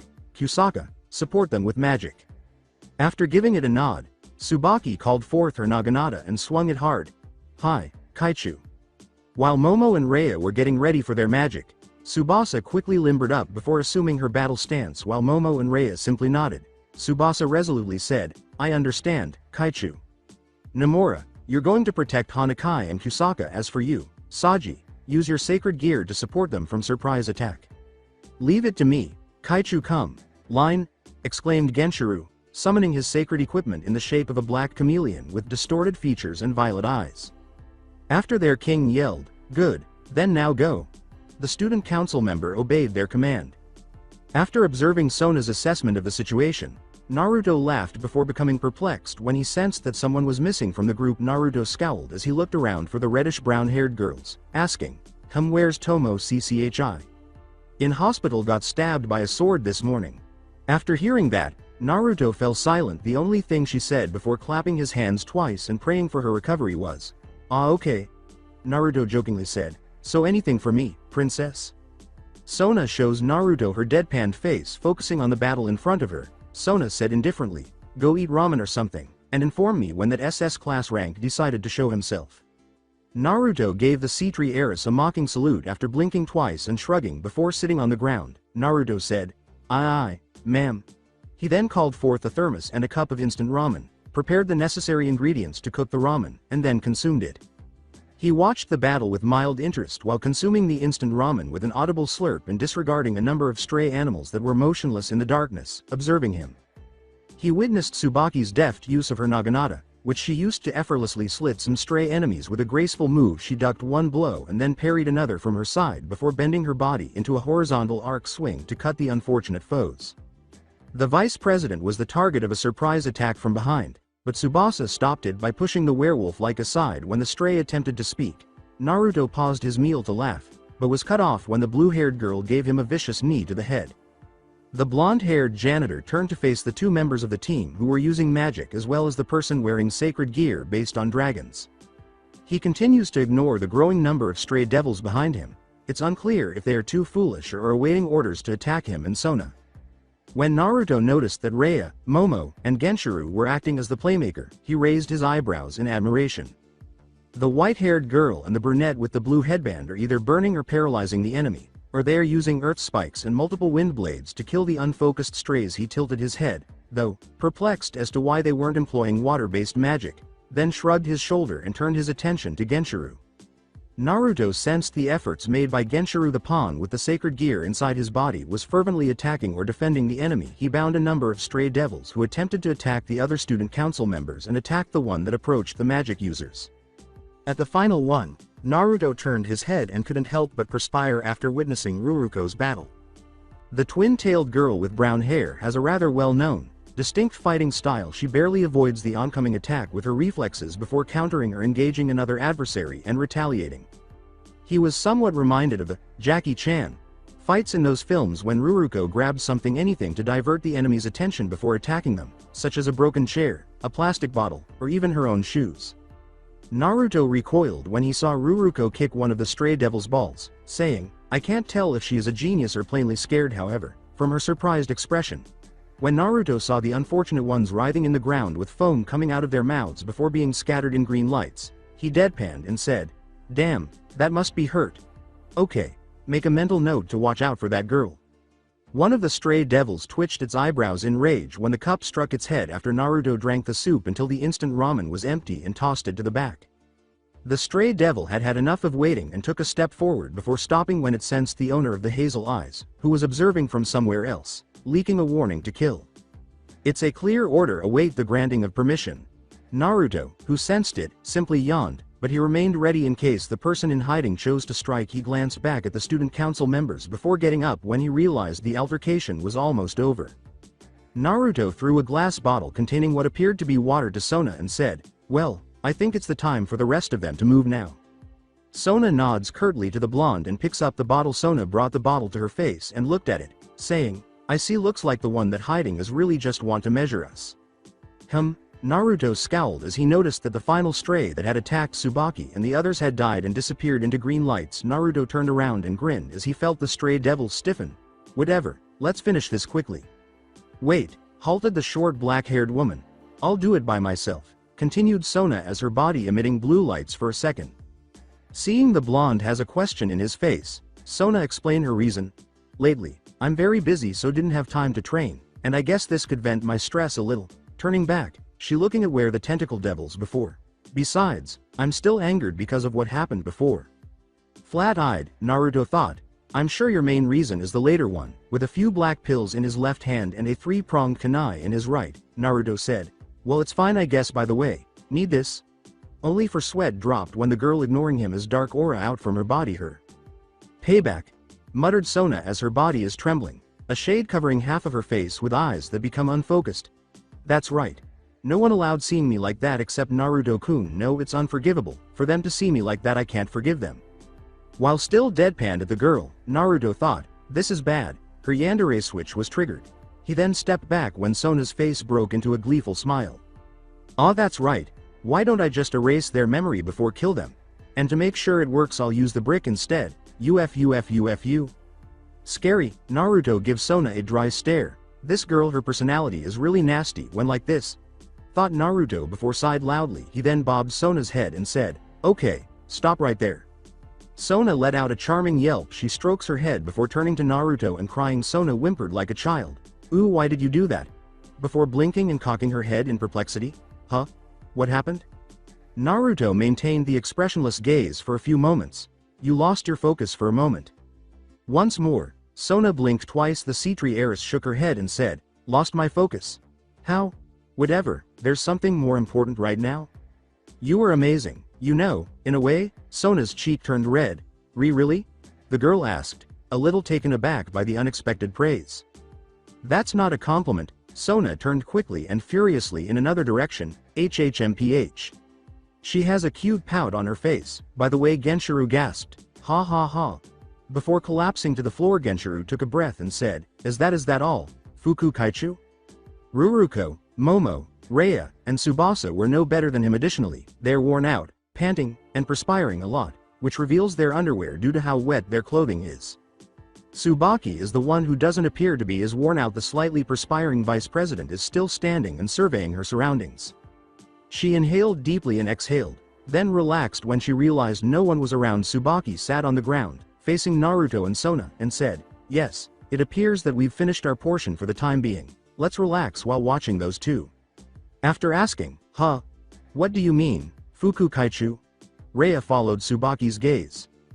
Before being shocked to see Sona and Naruto trapped inside a mass of werewolf-like monsters that were circling them, the others made the same decision. This is bad.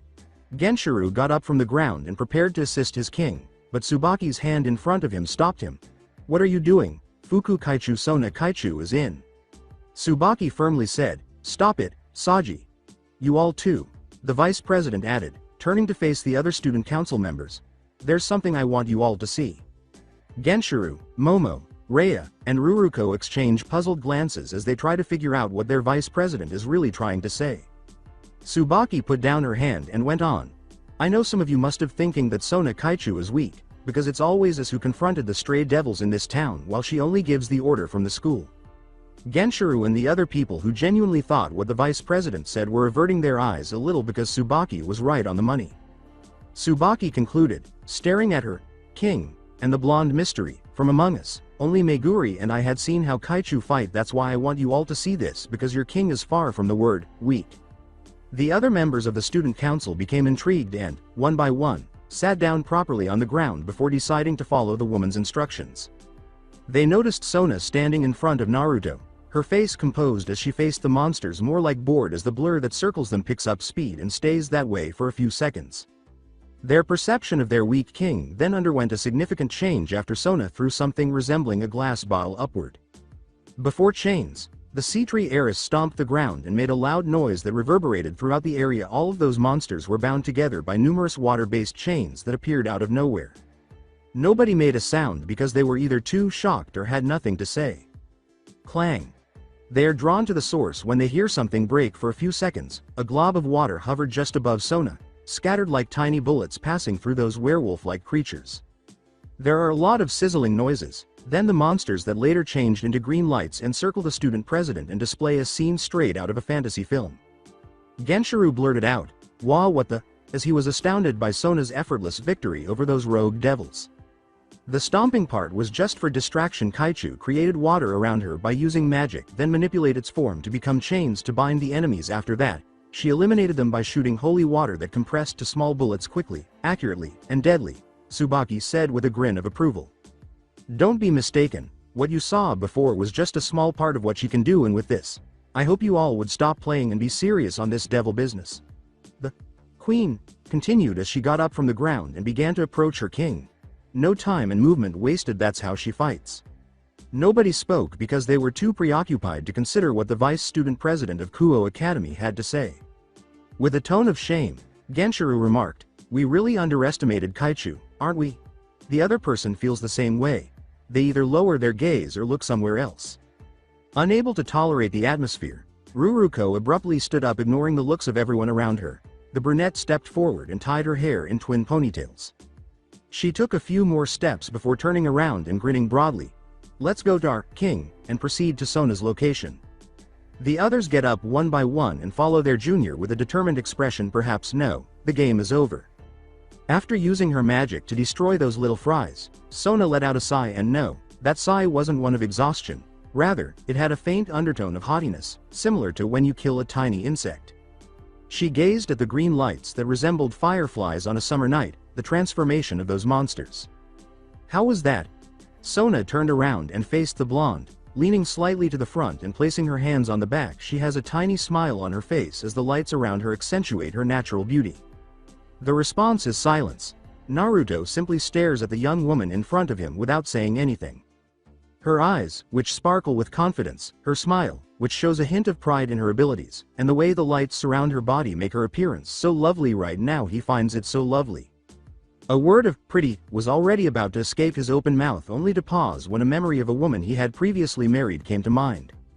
Naruto shakes his head to dismiss it and says, "Meh, I can do better," said Naruto arrogantly. That makes Sona's eyebrows twitched. After hearing it, Sona let out a dejected sigh and asked, why I'm not surprised about it." Naruto's face briefly took on a look of helplessness before changing it to a playful smile. Did Sona-chan expecting something?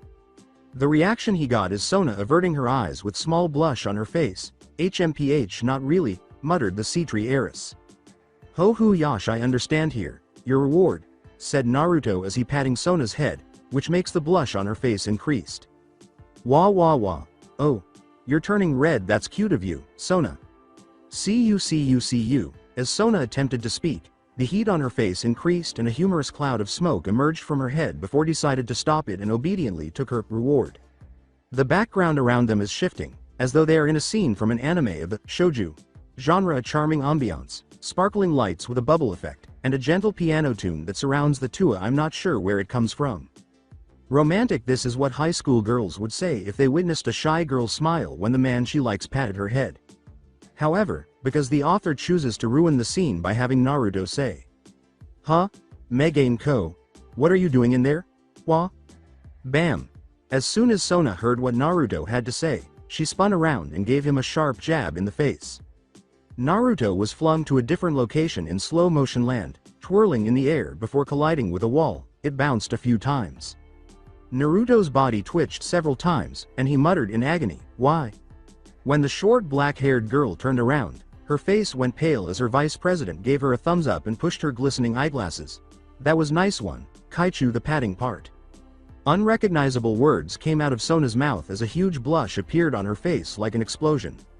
Shutting her mouth, Sona swiftly approached Tsubaki, placed her shaking hands on the vice president's shoulder, and made a serious, blushing face. Sona said, "Tsubaki, you didn't see anything?" Blinking, Tsubaki said, What did?" Sona slowly leaned closer to Tsubaki and said, "You didn't see anything, got it?" with her persuasive aura and teary swirling eyes. Sweat trickled from Tsubaki's temple, giving the impression that Sona was pleading with her rather than giving her orders. Yes, I didn't see anything." Sona nodded and said, "Good," to calm herself. The Sea-Tree heiress inhales deeply and exhales. "Is everyone okay?" Sona asked, abruptly shifting the subject. Tsubaki chose to comply since he was aware of it. After a while, her expression changed to one of seriousness. "Yes, they just tired after fighting them. By the way, Kaichu, it's rather unusual for them to appear in this kind of number, isn't it?" "Yeah, Sona turned to face someone because she sensed their eyes, and the reason looks like someone want to test us or one of us. Tsubaki strikes a contemplative pose. She understands Sona's hint, but she is unable to identify the student president. As Tsubaki checked Naruto's location, she trailed off. Is it Kaichu because she is the sea tree's heiress? Or Genshiru because of his dragon-based sacred gear? Or maybe someone interrupted the two as they were thinking about something. Kaichu, Fuku Kaichu. It came from Ruruko, who was followed by the other members of the student council. For a brief moment, Sona continued to stare directly at the person who was hiding before turning to face her. Pawn. What is it, Nomura?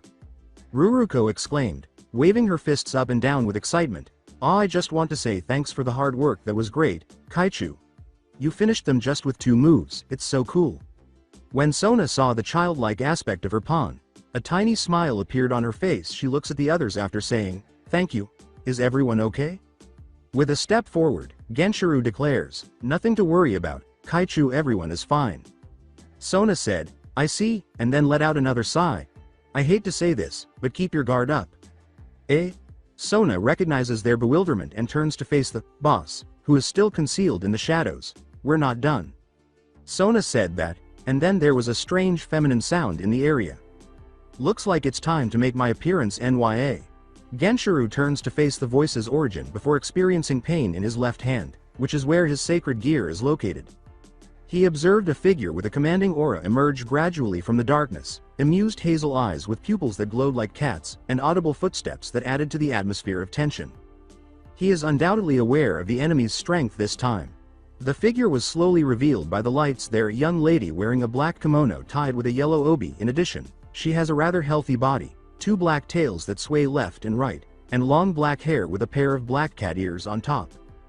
Genshiru is undoubtedly aware of the enemy's sexiness this time. Thwack. Gah. He is awakened from his reverie by a fist to his head. Jen, you have a weird face, said Tsubasa as she faces palming. Genshiru briefly strokes his head while wearing an apologetic expression, then moves forward while averting the deadly stares of 2 eyes behind him. Genshiru exclaimed, who are you? As his holy armor was already positioned to face the woman.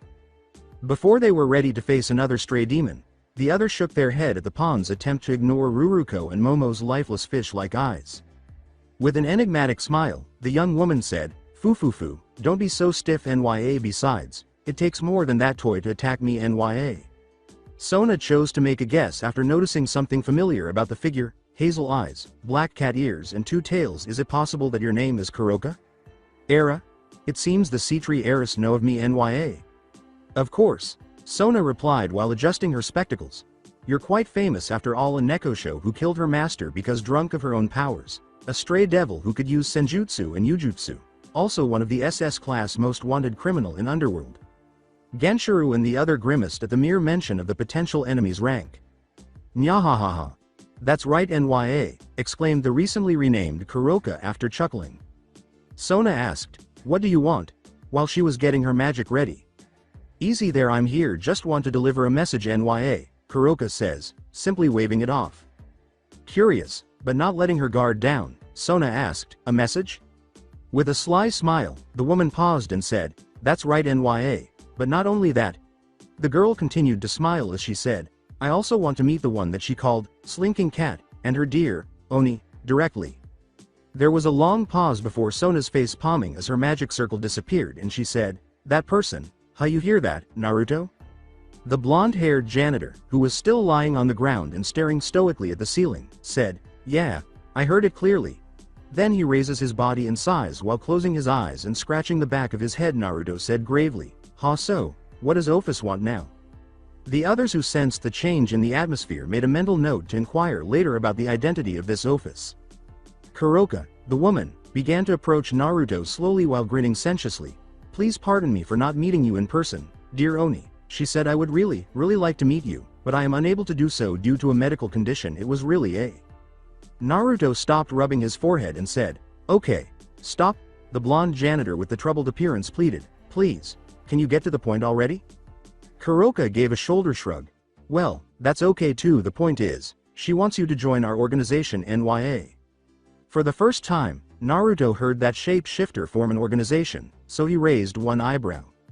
When he looked at Sona in bewilderment, The sea tree heiress shook her head, indicating that she was also unaware of it. Why would that wait, did you said, she, earlier? Yep.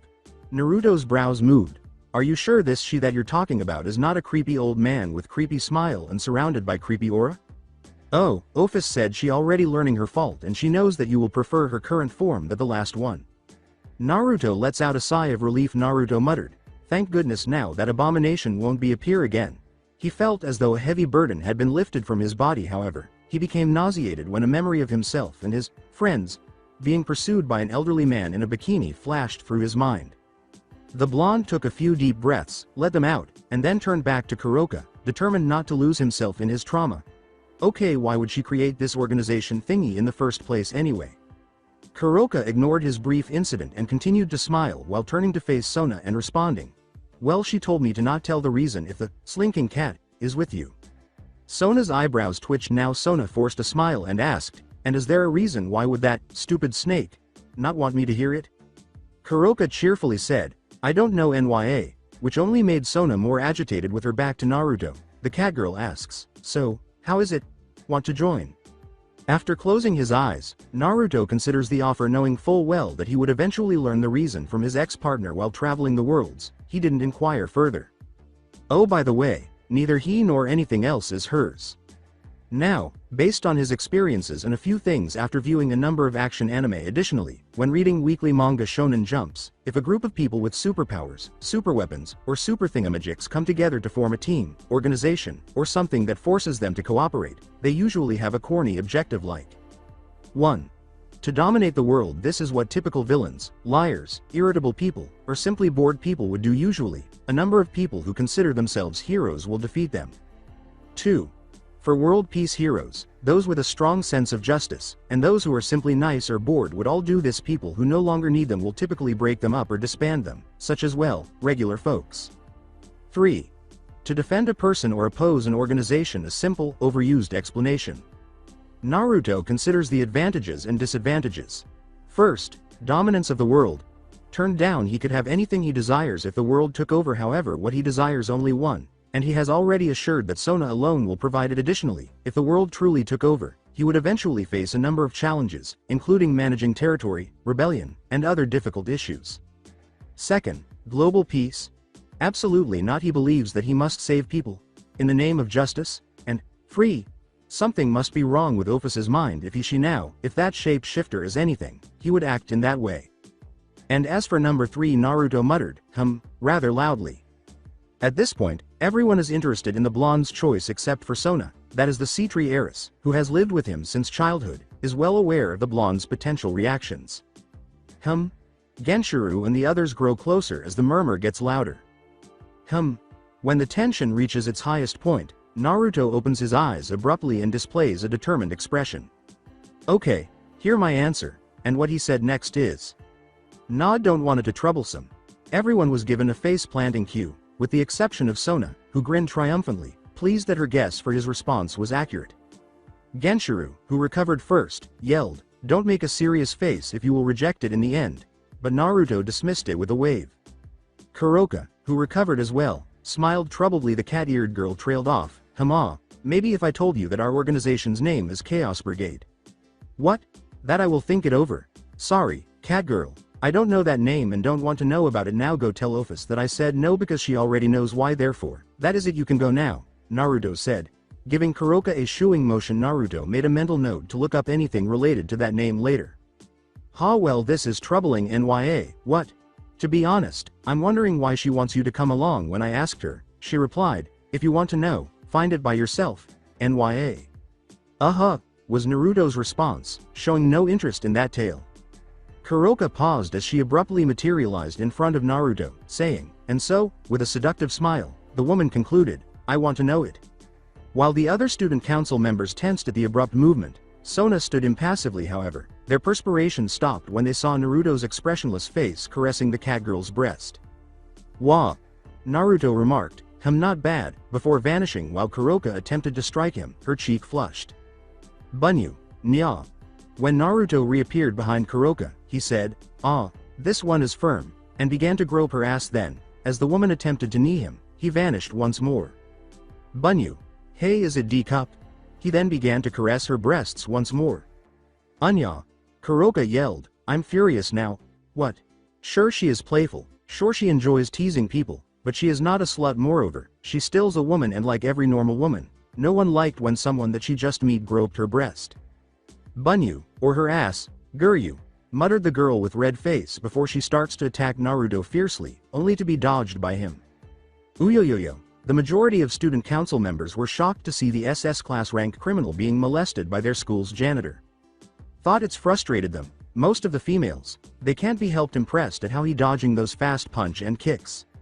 No, Kaichu, Genshiro said as he approached Sona while keeping his eyes fixed on Naruto and Kuroka. I know it's late, but that guy is incredible, isn't he? Sort of look at that. I mean, in just 2 minutes, he had already enraged a wanted criminal by harassing her, Genshiro remarked, observing the Nekoshu's already irate attempt to strike the blonde. Kaichu? Well, Genshiro turned his head and then jumped back when he saw Sona's face, and Kai felt ignored. He was cold, murderous, and he wasn't sure if he was tired or not because he thought those skeletal cats with scythes around his Kaichu looked so real. Kaichu? What? Not a thing. Genshiro squeaked as that icy stare came at him. The Kuo Student Council secretary retreated and approached the other member. Are you all aware of Kaichu's condition? Genshiro muttered. Hey, you truly have no idea what women's hearts are like, don't you, Genshiro-senpai? Ruruko sighed and shook her head. What are you saying? Genshiro inquired again. She means Kaichu is jealous, Gen-chan? Oh, hold on, what? Yes, I am aware that the response is unimpressive, please be patient.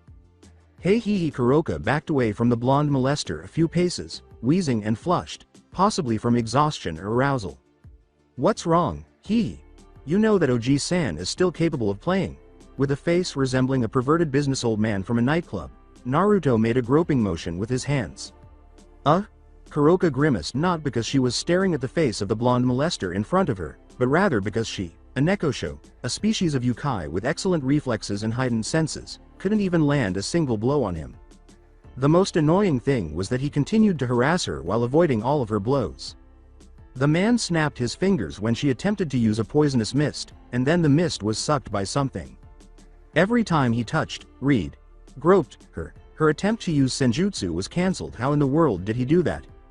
The man dismissed her attempt to use yujutsu, saying, this kind of illusion is just a child's play compared from what my old rival can do. He also remarked, really, are you kidding me? When she attempted to manipulate space while she cancelled her effort. The last one is hurt, damn it. Then she came to a realization. What if his hands had been the ones groping him, instead of a punch, kick, slash, or even a stab from a weapon? He truly surpasses her, damn it, ha! She let out a defeated sigh, knowing that she had lost. All right, I acknowledge that you are strong now, I'll back off, I apologize for the inconvenience. It's over already. It's kind of cute when he pouts, so she laughed when he whined. Bam! And she giggled harder when a brick hit the man. Seems like the slinking cat, as Ophis dubbed, was angered. Oh, so that's how it is. Seems like the dragon god didn't look as heartless as she know. Yeah, I'm sorry, but I have to go tell Ophis then. See you latte, this presents. But, if you want something more than that, maybe we can arrange it one day nya, she said, tilting her head to avoid the brick that had just passed her. Nyahahaha.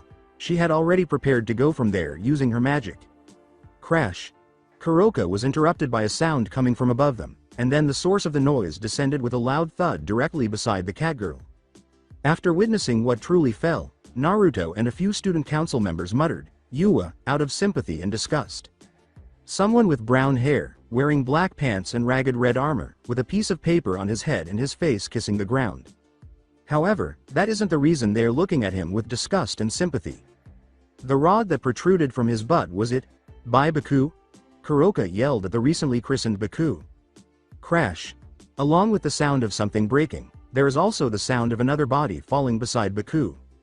A blonde woman wearing a frayed business suit with a scroll lodged in the butt.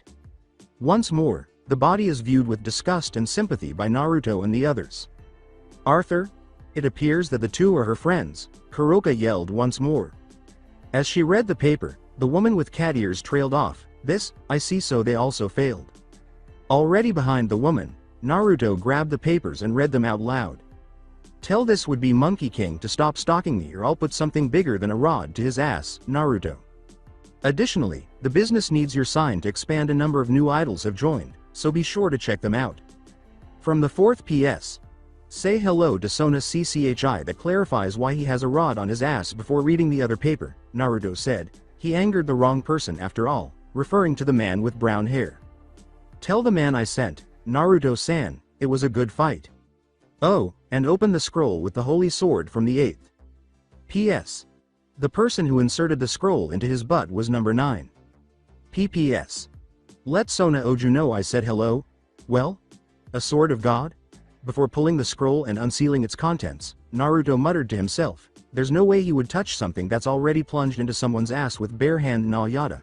Naturally, he did this by pulling gloves from goddamn nowhere. Oh, Call-kun. It's been a long time since I've seen you, Naruto remarked nonchalantly as he swung the sword after unsealing it. After seeing the familiar sword, Kuroka trailed off. That's, Sona concluded, a holy sword, which caused several student council members to tense up. Well, a sacred sword? Genshiro, who had heard something new, asked. Since he only recently turned into the devil, the others don't find it all that shocking. It's a weapon that forged by the god that could give a lethal damage to a devil just with one small scratch, Gen-chan, explained Momo to her younger brother. Just a tiny scrape, astonished the man who had never considered the existence of such a weapon. Naruto, which one is it? Sona asked, ignoring the blonde wielding the sword like a shaver. Yeah, just ignore it, she said, knowing that he was teasing her after learning that it could cause fatal damage. Well, are you familiar with the King Arthur story? Has he now used the sword as a mirror? Naruto asked casually. Huh? When Sona realized that one of the real holy swords was in front of her, she muttered, then, it's really? Well, do you recognize that sword, Kaichu? Genshiro, who was perplexed by the circumstances, asked, with the person behind him not much different. Saji, how much did you know about an English legend about King Arthur? Sona inquired. If my memory serves me correctly, the story revolves around a great warrior who rose to the position of king by pulling a sword that was embedded in a stone and receiving an Excalibur sword from Lady of the Lake. Hold on. Don't tell me that sword is Excalibur? No, said Sona, shaking her head. Sona clarified before focusing the sword in Naruto's hand. It's true that King Arthur got a powerful sword called Excalibur, but before he got it, he actually already had another powerful one. Do you recall the sword he pulled from the stone? That's it, the strongest holy sword, Caliburn? I'm curious, Sona continued, scowling at Kuroka, even though many people also called it Kalbrandi. How does he possess that sword? Furthermore, he must be a member of your organization because you know him. Kuroka was too preoccupied to watch Naruto play with a sword that could kill her with caution, so she let the question linger in the air for a while. Not everyone who smiles at you is a friend. She was familiar with it. Yes, you are correct that he is a member of our group. How does he have it, though? The cat girl, who was still fixated on the blonde, finally replied, I don't know him that well. But she was lying when she said that as he resealed the sword. Naruto said, well, whatever, here, give it to Office. Now, go, he said, tossing the scroll, which Kuroka caught. She knows what to do, because it looks like those two need some butt care. For a brief moment, Kuroka stared at the blonde with the intention of launching a surprise attack or something similar. When she didn't find anything, she nodded to him before grabbing the two and heading out. Is it prudent to simply let her go? Additionally, why did you return the holy sword to them? Sona asked, irritated not only that Naruto had just given an adversary a potent weapon but also that he had been too careless in letting them go.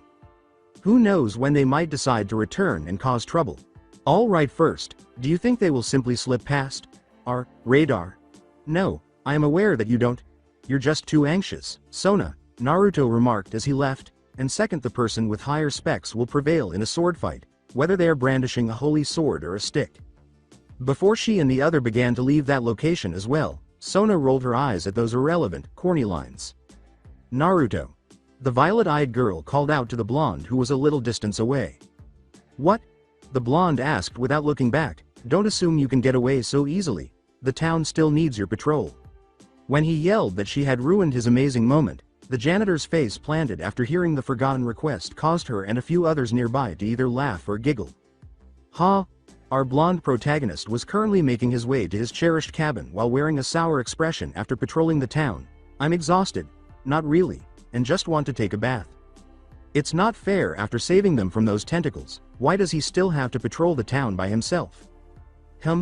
After noticing a familiar energy signature in his cabin, a smile gradually appeared on his face before he resumed his walk with renewed vigor.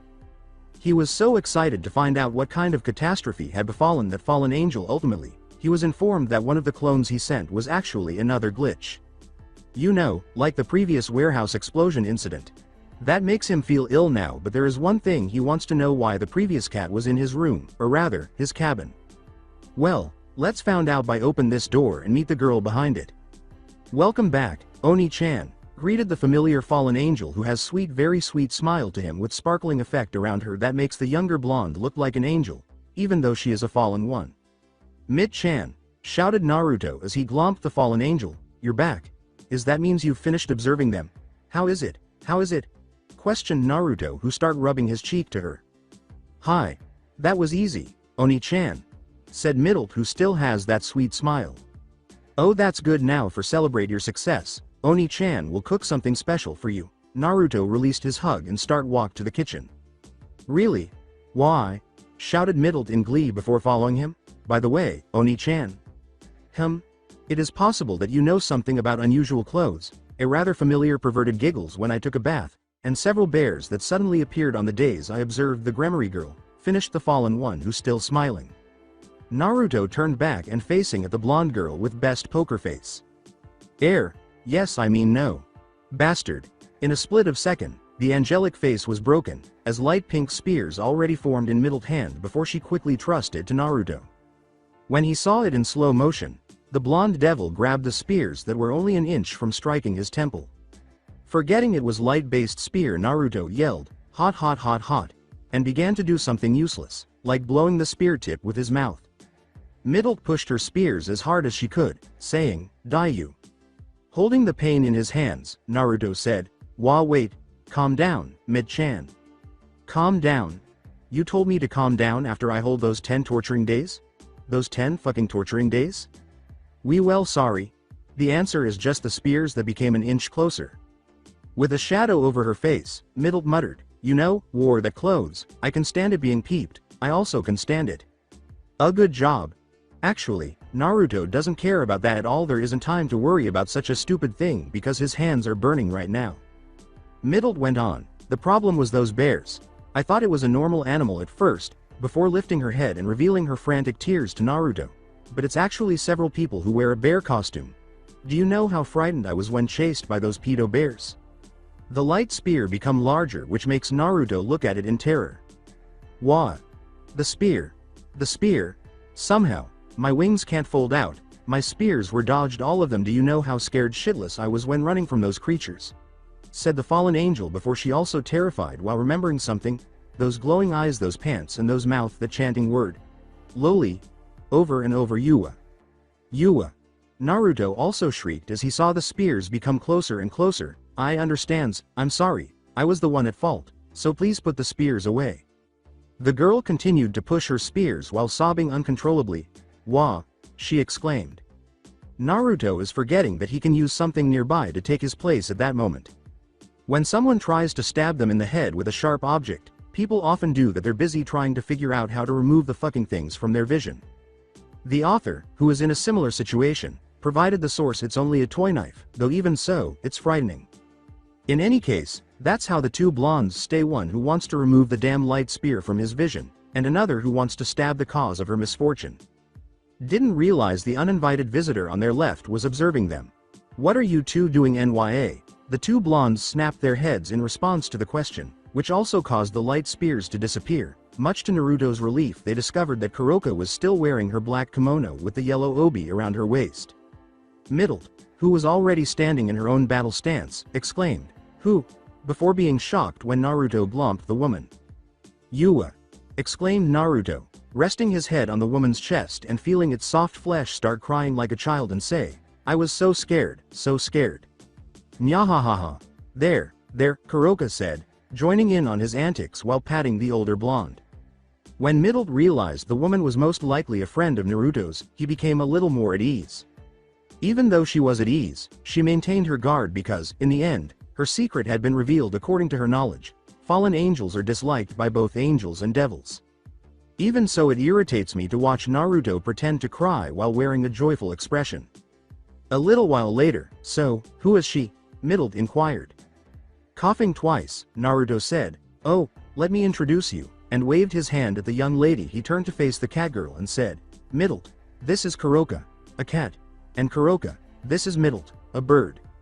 Middle responded to the unusual yet direct introduction with a perfect flat stare. "Nyahahaha. A bird you say?" Then, Kuroka was behind Middle in a split second. She hugged Middle while nipping her ear and binding her movement. "Maybe I'll eat her nya," she said. "HN?" Middle exclaimed, startled by the unexpected touch. Middle shuddered as Kuroka's hand began sensually exploring her body. She closed her eyes and tried to ignore the sensation of the woman's hand moving to her still developing chest. "What are him?" she exclaimed when the fallen angel sensed a hand approaching her intimate area. She pleaded, "No, don't there." Kuroka licked Middle's cheek and said sensually, "So cute nya, before." Smack. She was struck by a Harrison. Naruto said, "Okay, that's enough, you can do that later," to the disapproving gaze of the camera on his hand. Kuroka's response was a pout, followed by a startled little blonde girl who had already left her arms. "Wah wah wah, what's with her?" exclaimed Middle, blushing and holding back tears as she peered behind a couch. Middle didn't say anything else, but the smoke that came from her head told the two that she was extremely embarrassed. What kind woman that licked and in? In contrast to her words, Kuroka chirped joyfully, "Nyahahaha. Sorry, it seems I overdid it." Nian. Naruto, who was sitting on the couch with Middle still keeping a wary eye on Kuroka from behind him, said, "Whatever, so, what are you doing in here? Didn't I clearly refuse the offer before?" It appears that the younger blonde has forgotten the pain the older one caused her. Middle asked incredulously, "What do you mean by said no? What offer?" Kuroka nodded in response to Naruto's repeated reminder. An acquaintance of mine want to join her organization, was it? They want me to join their organization, but I refused it." "What organization? Why?" Middle queried once more. After noticing Middle's arid gaze, Naruto halted, saying, "Don't know, and I refused it because I don't want to be sides. I enjoyed being in here, you know, teasing, pranking, blackmailing, harassing." The two blondes were drawn to Kuroka when he said, "Well, harassing aside, after I gave a report to office, she said she doesn't want to give up and have to find another way. Then after think about it, she gave me an order to observe you and find anything that could make you join us nya." Paused Kuroka, who was also seated on a different. Middle was genuinely interested in this office individual, but she was more perplexed by the molester in front of her. "And so, why are you here now?" she asked. She believes that observing is the same as spying, for example, stalking, undercover, and similar tactics. Kuroka blushed slightly and said, "Well, I know how strong he is nya. I realized it after our confrontation before. By the way, it was because of the memory of how he touched her." Naruto, who is not interested in that and wants to know why she is here, said, "Though that's still not explained why you're here." "Oh, that's because I asked Office how I could watch you without getting caught. I'm in here because Office said, just live with him, he won't mind it." "Oh, and it was Office who broke the wards here, so ny nyaha, nyahahaha." Kuroka trailed off, not understanding why she felt uneasy about the two blondes' blank looks. "Really? And why do you think we would let you stay in here?" Middle asked, questioning the molester's mental state in front of her. She wanted to respond to so many things, but she chose to ask that question instead. "Well, because I'm sexy nya." Middle gave the catgirl a chilly look before turning to face Naruto. She said, "Great, hello ladies and gentlemen, we got an idiot in here." "Oi, Naruto, what do you—" "Oh, no." She didn't like how serious the blonde appeared to be about this issue. Naruto is actually considering making the seal surrounding his cabin better. Only he and a few others he chooses should be able to locate the cabin. He considered the circumstances as well. He will have a stalker in the future if he doesn't let this catgirl in. That won't work because he doesn't want to be observed while using the restroom or doing anything else man things. But if he allowed her inside, Middle asked nervously, "Why are you looking at me like that?" That Cheshire grin on Naruto's face is something she detests. The fallen angel quickly shook her head, saying, "Don't tell me, you'll let her stay in here." "No way, I disagree. Nah. Thank you, she still loves man." Naruto persuaded him, "Oh, Mit-chan, it's fine, isn't it? She could be your another female friend." However, he is not required to, as the cabin is technically his. "That's right, Mit-chan," Kuroka said, rubbing Middle's cheek and giving her a back hug that made the younger blonde wince. "We could become friends," she whispered sensuously, a re-ally close friend NYA, as she leaned closer to the fallen angel's ears. Middle yelled, "Kya!" and attempted to push Kuroka, but the catgirl was too powerful for the small bird. Naruto gave the display a dramatic sigh. This kind of joke is getting old now, I'm not even interested on it anymore. Say that while not holding a camera in your hands. Ah, sorry, it was my instinct. What kind of instinct is that? And you, get off of me already. Don't be like that NYA, I know you love it, Neon. No I don't. Are you in heat or something? Then just go rape the bastard over there, not me. Yes yes, why don't you wait? Who are you called bastard, you barely passed lowly.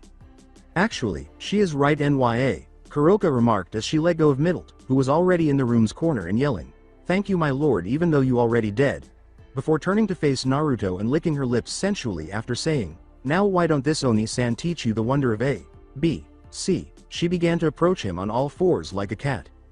She moves with her cat ears already out, her hips swaying sensuously, a peak of her white cream breast visible, and a smile that shouts, You, sexy.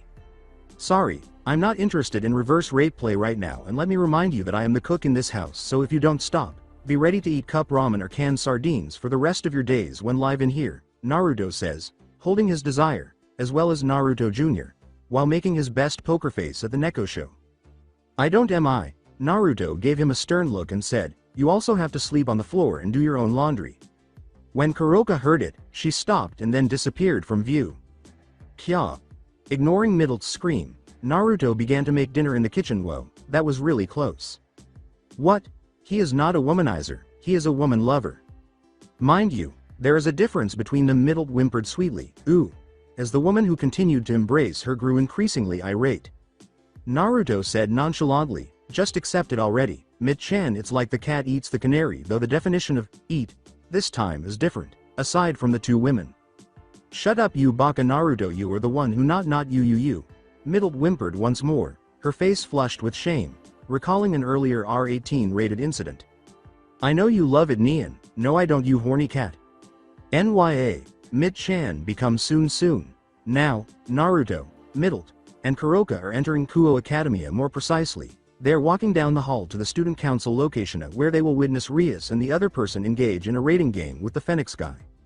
To her relief at being able to avoid the cat, Naruto invited Middle to accompany him in order to explain the outcome of Issei's training. However, Kuroka expressed interest in watching, much to Middle's chagrin. When he brought up Issei and his team, Naruto noticed the yearning expression, but he knew there was more to it. Naruto said, well, here is it, as he unlocked the student council room. Are we too early, NYA? Naruto was also perplexed to discover that the location was deserted. Did Sona overlook it? By concentrating his senses, he was able to locate the student president and her vice president in the occult research club room with Issei and the others, but he was unable to locate Saji and the other student council members within the school. Naruto denied it, saying, nope, Sona and Tsubaki are with Issei. So, is it only us who will monitor them? Naruto considered it for a moment before a thought struck him. Nah, that won't do. Middle asked, then, what should we do? Back home? Nope, we just have got them here. Middle and Kuroka exchanged glances when they witnessed Naruto suddenly grab something that looked like a dagger, toss it to the ground, and make an odd gesture with his right hand. Reverse summoning. The two heard a lot of smoke and multiple noises before something dropped in. Kaya, wah, ouch, owie, ma, The owner of those groans was revealed when the smokes vanished. Middle said, well, that was quick. Middle noticed that the blonde whiskers could also summon. Even though he actually said, reverse, that was still pretty amazing. You're right, NYA. Kuroka didn't appear particularly shocked by this. Saji Genshiro, the well-known blonde secretary of the student council at Kuo Academy, exclaimed, Wayu, upon finally spotting Naruto and the two. With the exception of Tomo, who was perplexed as to why they did that, the others tensed as well. Naruto casually said, yo, sorry for calling you suddenly.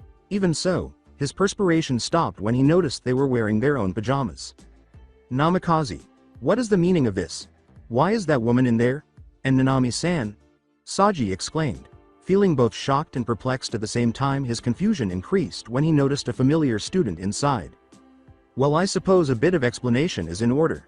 So, you mean Middle-san in here is actually a fallen angel under name Nanari, and sent here to observe Hyodo's boosted gear on behalf of the Fallen Angel Fraction? Yeah, and for Kuroka-san, she is staying in your place to observe his weakness? That's right, Nian. Ha. Genshiro sighed wearily before turning to face Naruto. Can we trust them for not causing troubles? Naruto casually remarked, don't worry, I'll make sure about it, which only made Genshiro more anxious. Like I said, everything is under control, trust me. Well, I'm not really surprised about Nana. I mean, Middle-san is not a normal human, said Tsubasa. How so? Rhea asked, yawning. Well, you all know that I currently train. The words, got an advice, cut Naruto off. Sorry, sensei. Well, you know that I asked an advice to train my powers from Naruto-sensei, right? Tomo remarked, I wonder why you want that, but yes, we know. Sometimes, Middle-san just passing by without questioning or confused when saw us also. Naruto-sensei seems calling Middle-san with Mit-chan.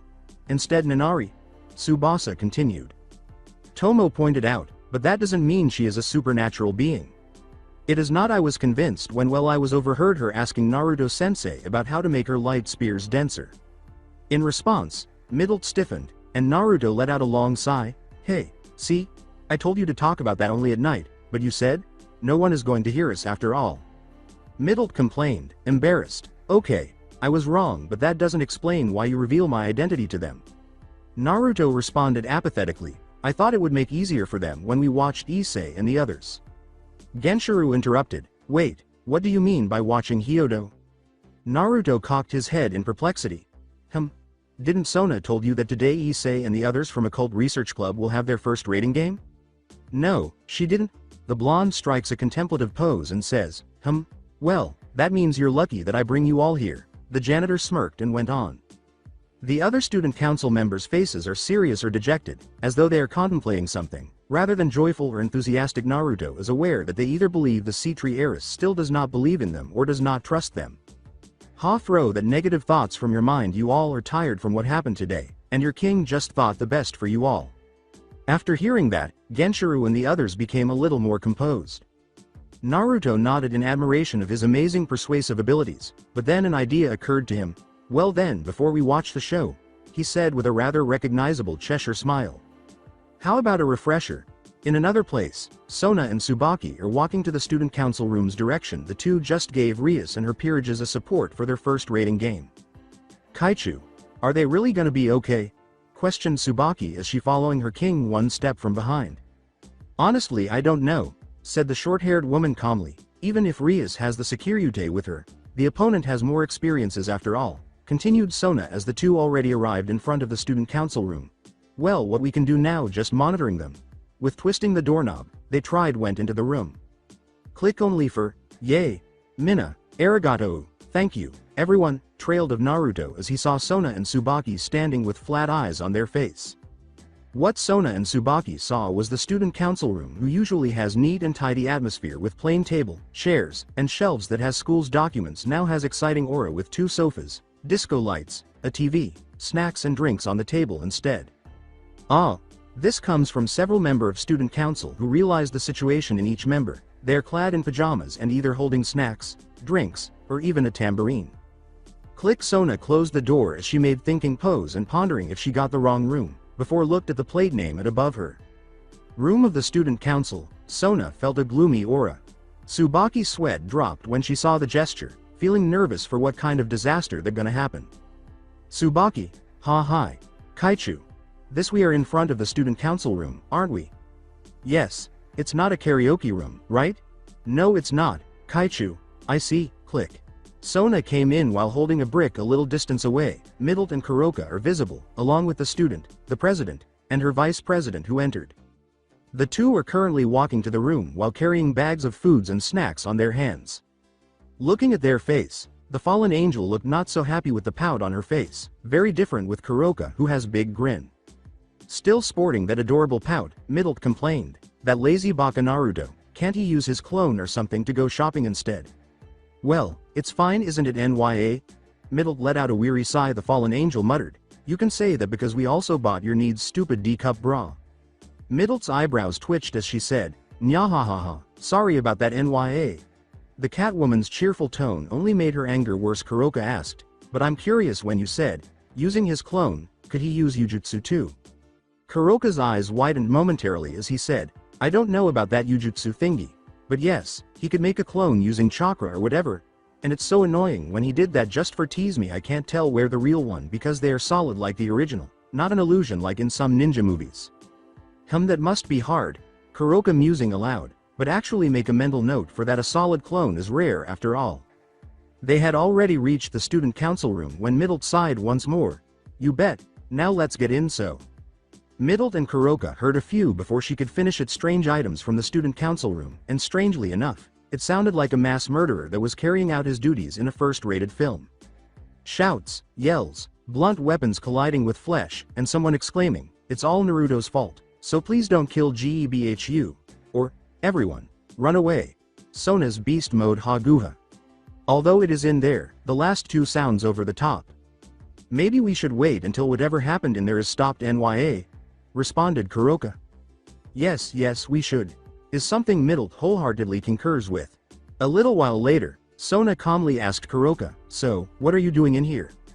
Kuroka waved her hand sheepishly and said, I'm just tagging along, don't mind me nya. Sona casually leaned back and began concentrating on Rias and the others, saying, fine, just don't interrupt while we're doing our things. Chirped joyfully, Roger nya, while the cat girls saluted. Sona, Tsubaki, Kuroka, and Middle appear healthy in that room, along with Naruto, the other student council member with the bumps on their head, and why? His face was so severely battered that he was hardly noticed. You know why, Sona said apathetically, but I'm just bring Tomo CCHI and the others to watch the rating game, Naruto replied. Not that, you stupid ramen topping, I'm talking about why you changed this place, said Sona. Naruto's response was, but, it's boring to wait, you and the others seem need a refresher. Is that your reason for getting wild in a place for discussing about this school's students? Sona, who refused to give in, asked. It's night right now, and the school time is already over, so you could say it was free to do anything in it. You realize this is a school, not an arcade, so if you want some free room, go find hotel or something. Like I said, it's already night and, while the others, who are already accustomed to it, simply sighed, the two continued to argue. Kuroka said from the sidelines, wow, they're like a pair of old couple who love to bicker nya, before turning to face Tsubaki. Has this always happened? The vice president pushes her glasses until they sparkle. It is such a good show, if I have to say. At that, Kuroka blinked. Right, they always do that in the morning, afternoon, or any time when they meet, Rhea clarified after noticing Kuroka's bewilderment. Oh, was all Kuroka could say before turning back to face the two. Sona and Naruto, who has already recovered, are still arguing when we return. Sona, who keeps Saji and the other focused on this, asked, and do you have to bring the other student council member to here? Naruto responded, why not, wasn't it better that I brought them here so they could observe how rating game works? Several people nodded in agreement with his reasoning. Sona let out a long sigh as Kuroka laughed, several girls blushed. My reason to not tell or call them was because they were tired after encountered an ambush from a certain stray devils. I said, and Tomo was hospitalized this morning. Ruruko looks in a different direction this time, nervously. Tomo said, I'm already fine now, Kaichu, without even asking. Sona went on, in addition, I'll explain everything to them tomorrow. Naruto said wearily, but still, at least you could tell your reason today than make them misunderstood something. Genshiro and the others agreed with their janitor's statement. Naruto went on quietly, they're your peerage too, aren't they? Every student council member looks at their president, curious to see what she will say about it, but Tsubaki and Kuroka learned something from Naruto's words. What did they think? Your peerage too? What did he mean by that? Sona herself appeared distressed before turning her head and pouting as a red flush spread across her cheek. The girl muttered, I'm sorry, surprising the members of the student council with their president's new side. Well, it's fine as long as you already understand that, Naruto said, pleased that the C-Tree heiress had grasped his perspective and, of course, his victory over the bicker. Now. A voice cut Naruto off before he could say anything more, and a number of monitors that were floating in midair appeared. Greetings, Onlooker, the Gremory and Phoenix clans are welcome. Issei and the others are starting the rating game. My name is Graphia. The location of the game will be explained on behalf of the Gremory clan. Ignoring the explanation, Naruto turned to face Middle and said, well, whatever, Mid-chan. Could you tell us the outcome of Issei's training? No need for the method, just to the point. After giving Naruto a quick glance, Middle nodded and started her report. The blonde girl's face strained in rage as she explained, after 10 days of practicing, Hyodo have gotten stronger physically. He also learned 3 magical abilities. And those are? The first one, I didn't really consider it an offensive technique considering it only could shred someone's clothes, explained Middle as she hold her anger when remember the perverted technique. Shred clothes? Tsubasa asked, perplexed. He could tore your clothes by touching your body first, before executed the move. I bet he created it just because want to see some tits. Several of the women in the room were irritated by that and made a mental note to avoid Issei going forward. Continue, Naruto commanded, and the second one. This time Middle become more serious. It's a time energy field, though the area is just not wide. It could become Hyodo's advantage in close combat. Genshiro raised his hand and interrupted, Nana, I mean Middle-san, can you explain what time energy field is? Nanari cast a bored glance at the man. It's an energy that manipulates the time and space in a field form. Saji exclaimed, manipulates space and time?